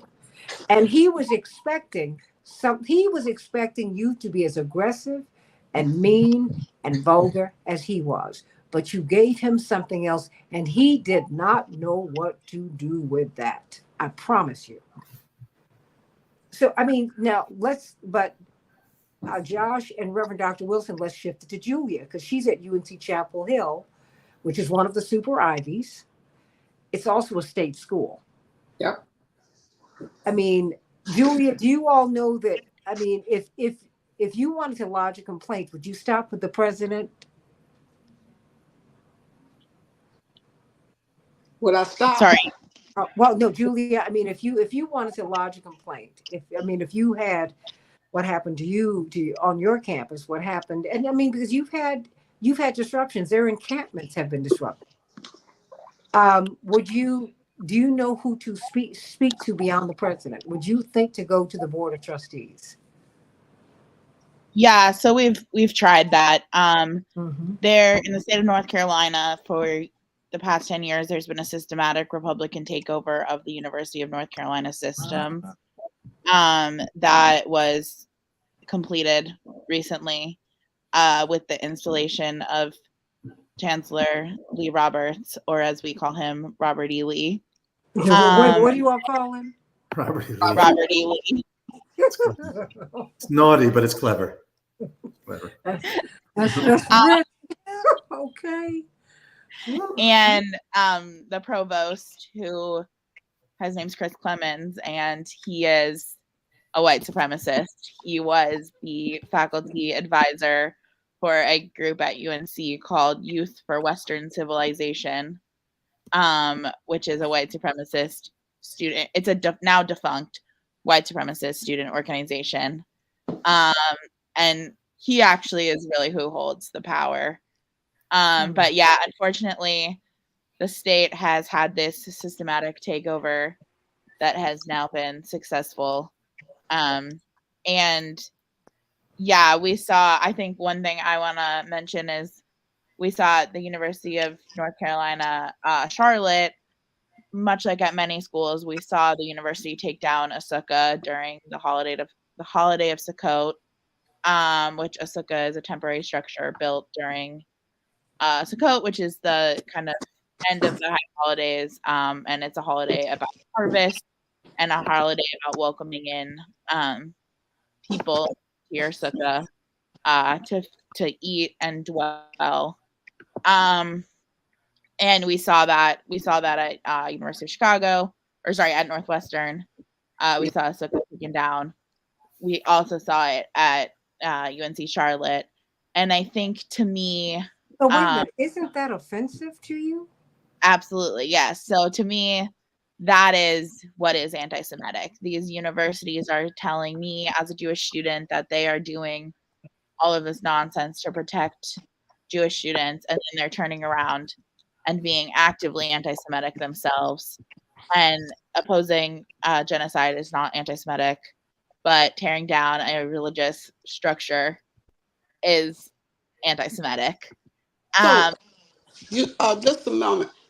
Don't you think us, Mark and Santita, we should not ask the U.S. Attorney U.S. Attorney General for Civil Rights and Education, Kristen Clark, to investigate these colleges? I think Mark is gone, but we could reach back out to him.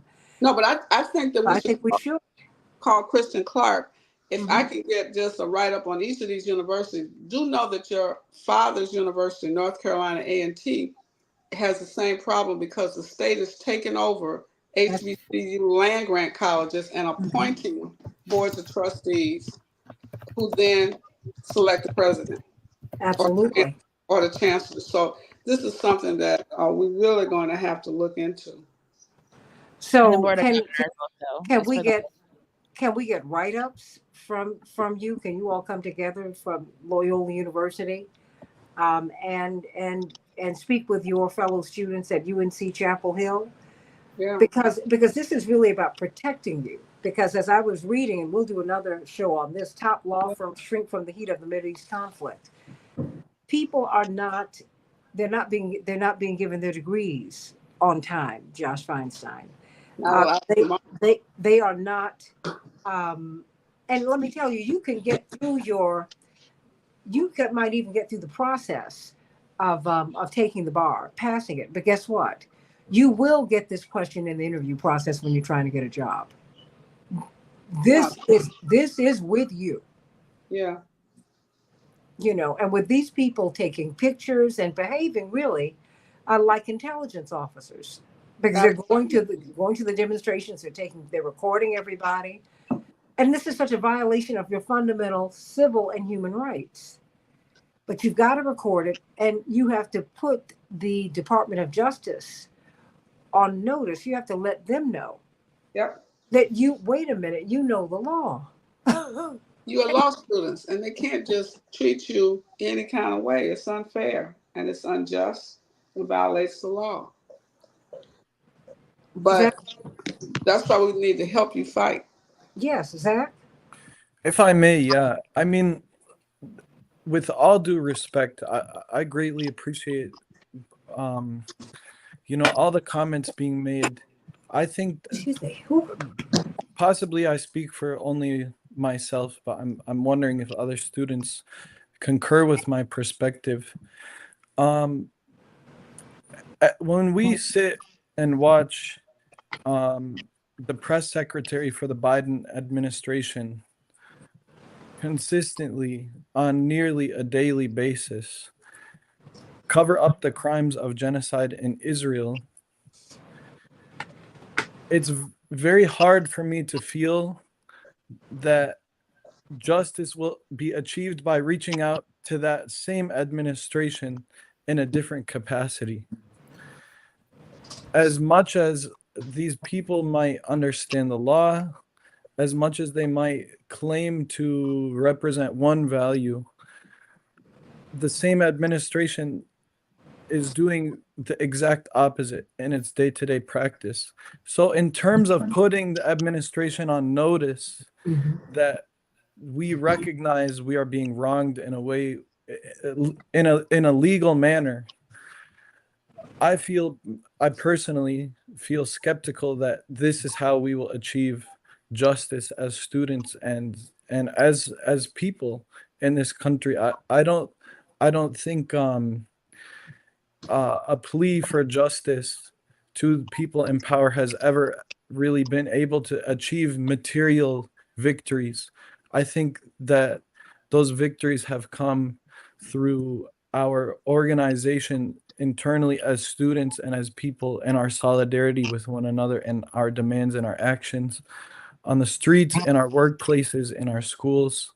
So the truth is this: like, we're all law students and we're quite limited in the time that we have. Our capacity is already here, and like organizing puts it to there. So we have to be so strategic and thoughtful about where we invest our time and to what ends. And I personally, maybe this sounds crazy, but I cannot stand filling out paperwork and forms.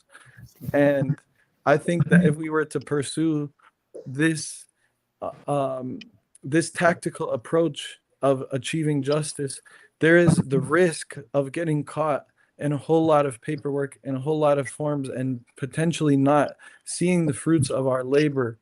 So I mean no disrespect, but that is a concern that I know I'm not alone in expressing amongst the younger generations. Well, Zach, before you continue, Reverend Wilson, these are the kind of debates that have been had in the freedom movements all the time, just so that you know, Zach. And organizing and demonstrating is part of the process. That's what we're trying to share with you, our movement experience, because that is one thing that you do. Marches help, but while people are marching, they're also educating and negotiating. And then you have a demonstration and you show the people power, and then that motivates the powers that be to move. But if you have no plan, if you have no education and no negotiation, you're not going to go anywhere. But I agree. So, yeah, because what Dr. King's model was a 6-stage process. Information, you research, and you already done that. But then you have to educate a broader group other than students. You know what you've done, but the majority of the public, until you come on this program, you didn't get the reach of people knowing there's a problem. We thought it was just the encampments. It's much bigger than that. So more people now know, and it's educating the people about what's going on college campuses. Most parents don't know what's happening. They have not been informed, not just your parents, but all parents. They want to know what's happening on campus where their children are enrolled. And you want to educate the board of trustees. Nobody's telling them what is happening. You think the president's going to go to the board and say, I got a problem on campus? No.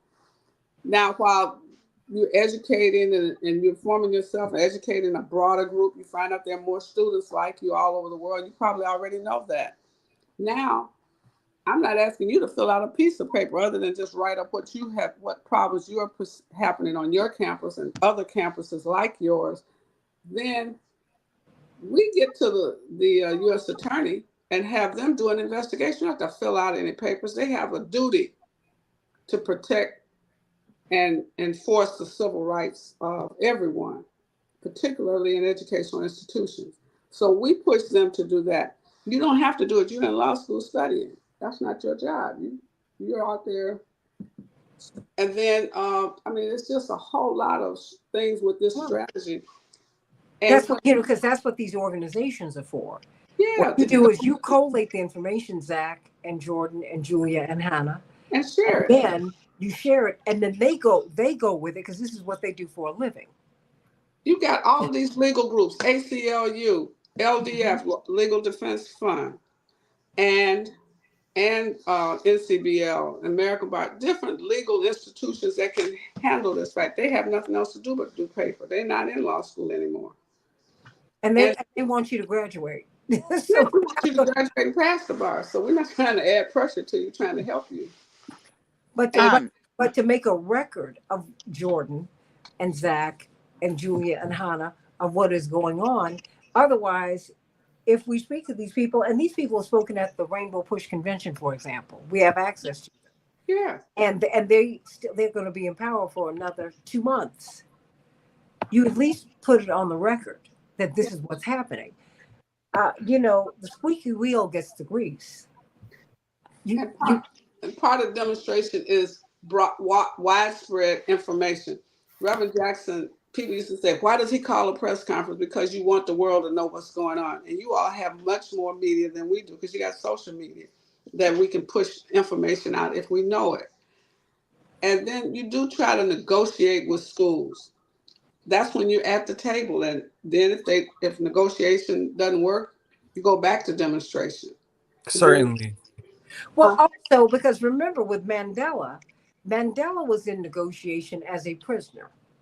27 years. Well, he was negotiating the whole time, as was all of the people in the ANC. Mm-hmm. It was a continuous negotiation, and it looked like they were getting nowhere, but you knew every day that some of that ice was being chipped away. But it never happens in one fell swoop. Sometimes after you've been chipping, everything breaks apart, and you're like, oh my goodness, a breakthrough. And what happened with the ANC, Santita knows, is it was the economic boycott of South Africa that really got the attention. We were marching around the South African embassy all across the country.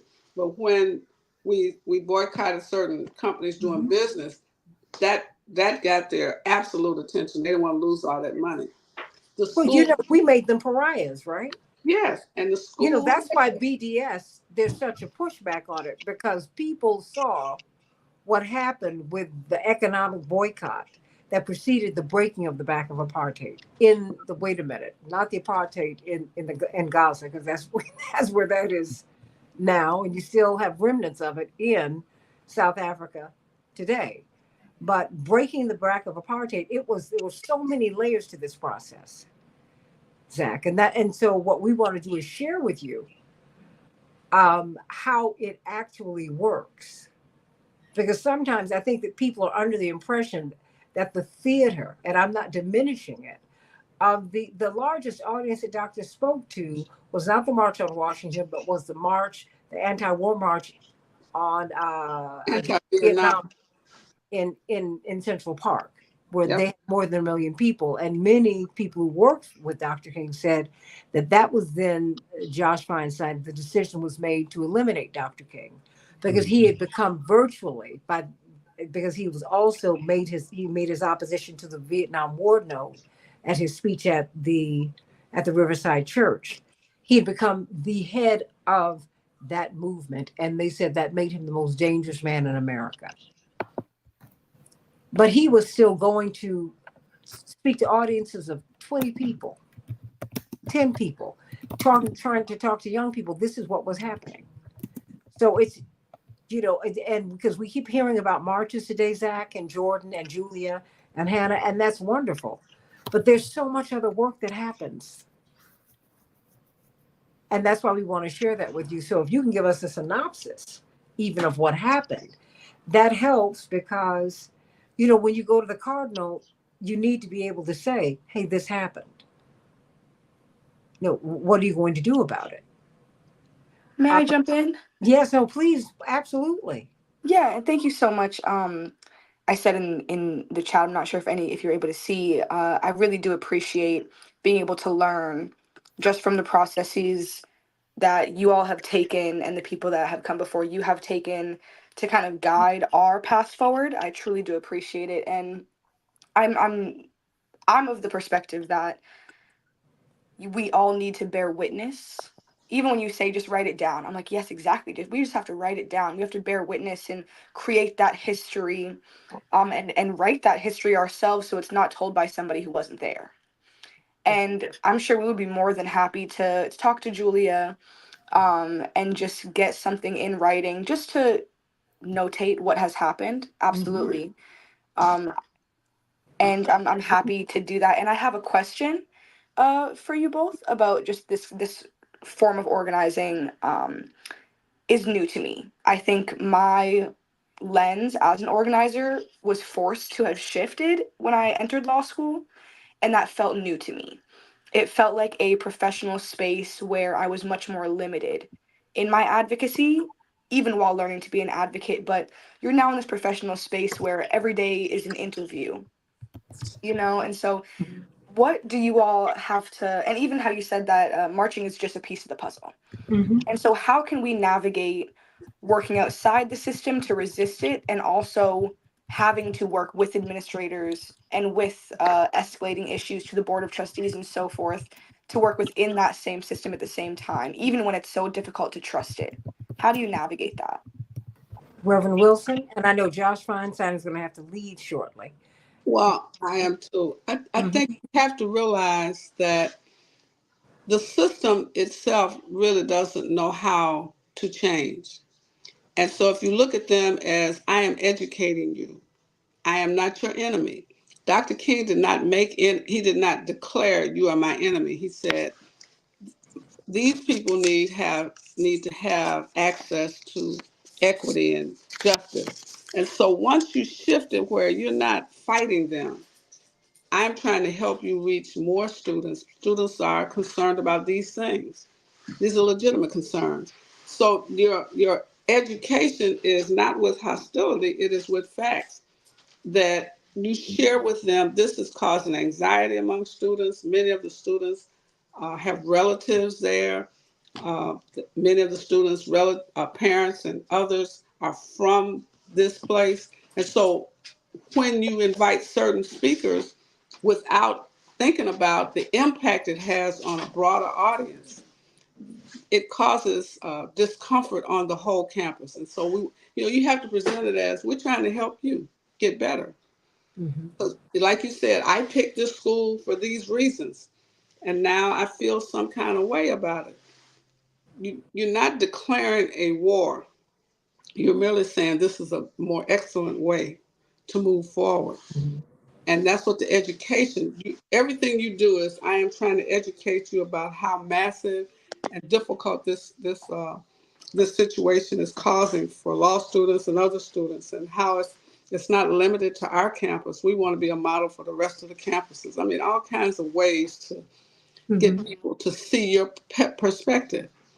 And then it's also what Santita says, write it, because we're going to share what's going on. Like she shared you on this broadcast with a whole body of other people who will help you, who will fight for you and fight with you. Well, and this is because really that's what this is about. It's about getting the word out. So Chaparral, Mrs. Wells will get a link to all of you. And we encourage you to share this in your network, because you want to get the word out about what happened. This should not be a secret. This is not a club secret. You want everyone to know. And you frame your demands, as Reverend Wilson so wisely shared with us. Um, Let me help you. What did Tom?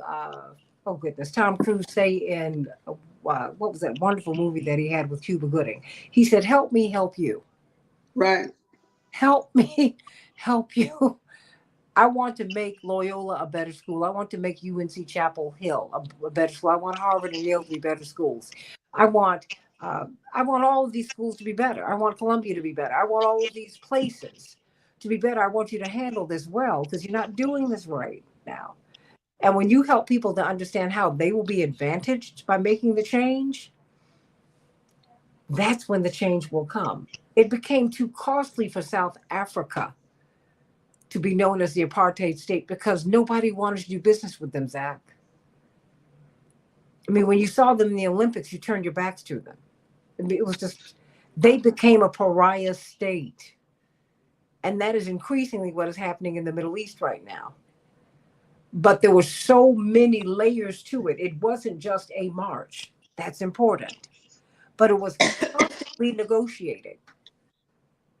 I mean, Nelson Mandela, the prisoner, met with the president of South Africa on more than one occasion because the president of South Africa said, no, we got a problem here. And I need to release you, but I have to do it in a way where I can save face.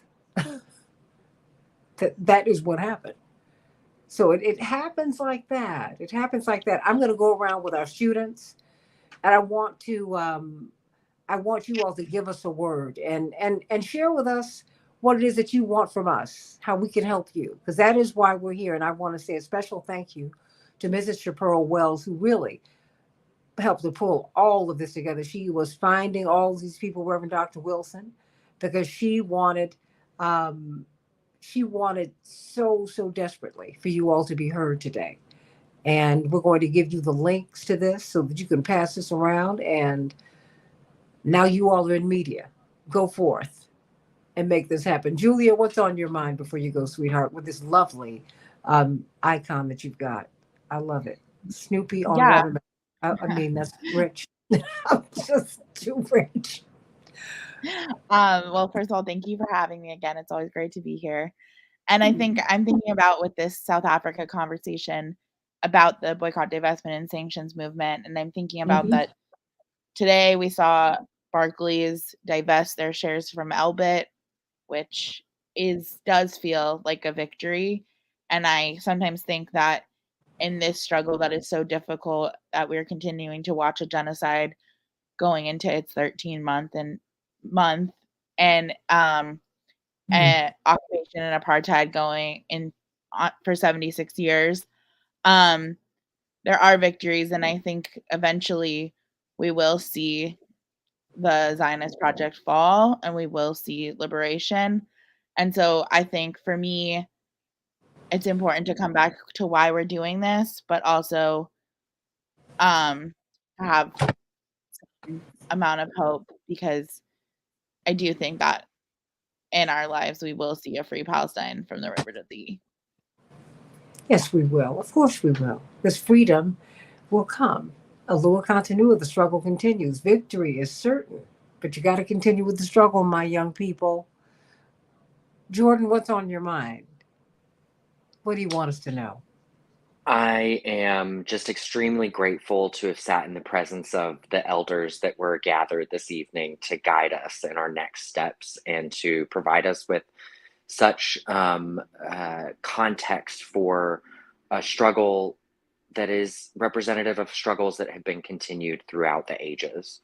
And several times throughout our conversation tonight, I was reminded of the 1960s civil rights movement that not only took Dr. King, but took the NAACP, who took it from a legal route, and took Mother Mamie Till from touching the people's hearts route.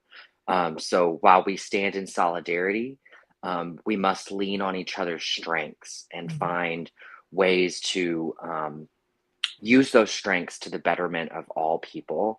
And while we may not see ourselves in a specific position of power, there are those standing with us who have that power, and we have to find it and seek it. as well as listen to those who have walked the footsteps before us. So thank you so much, Ms. Jackson, for holding this space for us tonight. Oh, darling, you are more than welcome. Hannah, what's on your mind? I mean, I have to echo everything that Jordan has said. Thank you so much for having us. What's on my mind, I think, especially after yesterday and this experience this week, is to paraphrase, the moral arc of the universe is long, but it bends towards justice. And I think I lean on that phrase a lot because it feels long and it feels hard and it feels painful. And that is not an isolated feeling. Many, many, many before me have felt it, and we hold spaces like this to feel it together. But I feel empowered and emboldened and refreshed in the exhaustion of what it feels like to struggle. I feel refreshed after this conversation, and I thank you. Oh, I'm so glad about that, Zach. You may close us out, young man. Thank you. Again, Miss Jackson, we certainly stand upon the shoulders of giants.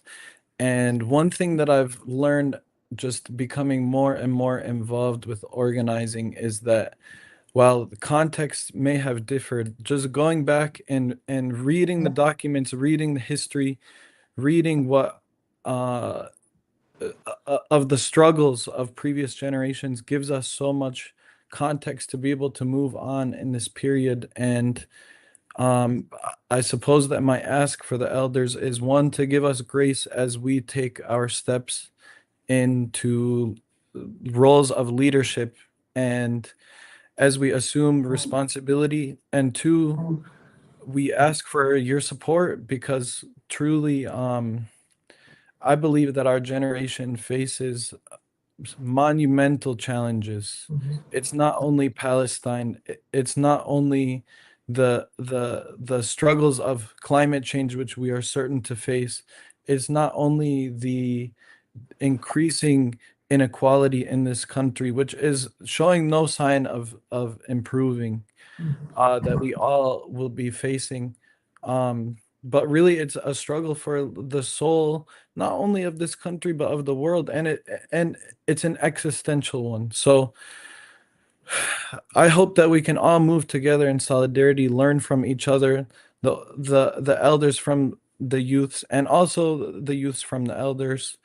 And I look forward to our victories, and I look forward to learning from our defeats all in common. Well, you're never defeated. You're knocked to the ground, but you know what? My father often says that the ground is no place for a champion. You get up. That's right. And sometimes he maketh me to lie down by still waters. You learn some things when when you have to lie down. And sometimes you get knocked down. But then you have to look up. And then you get up and you keep on fighting. So just remember that. And we're here for you. That's why I wanted you to meet some people. I wanted them to see you today.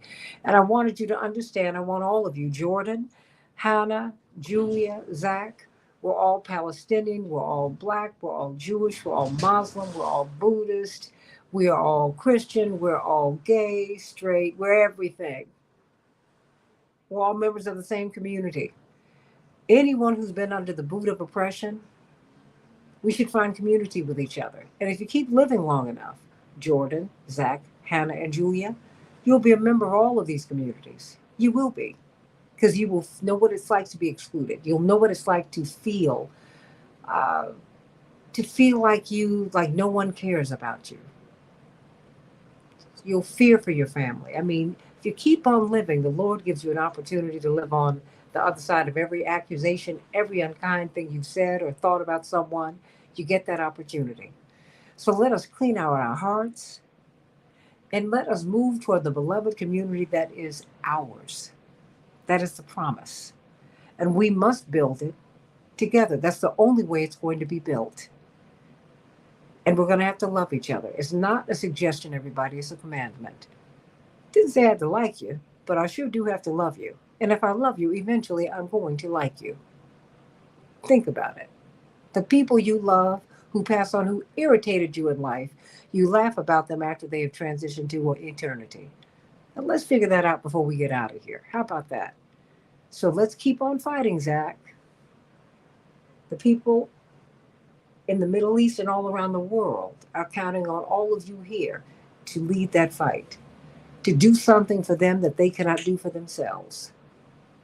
And we together will win this fight. We're going to do that. You might not see it right now, but trust me, it's going to happen. And then guess what? After you win some victories, you have to fight some more. How about that? Then you'll earn some gray hair, young man. Jordan, Hannah, and Julia, but your time is coming and you have us know. As the song says, you got a friend and you got family here, and we are one. May God bless you. The Santita Jackson Show. Thank you, Chaparral. Thank you for making this happen today. I'm Santita Jackson. Everybody get out and vote. Vote, vote, vote, vote.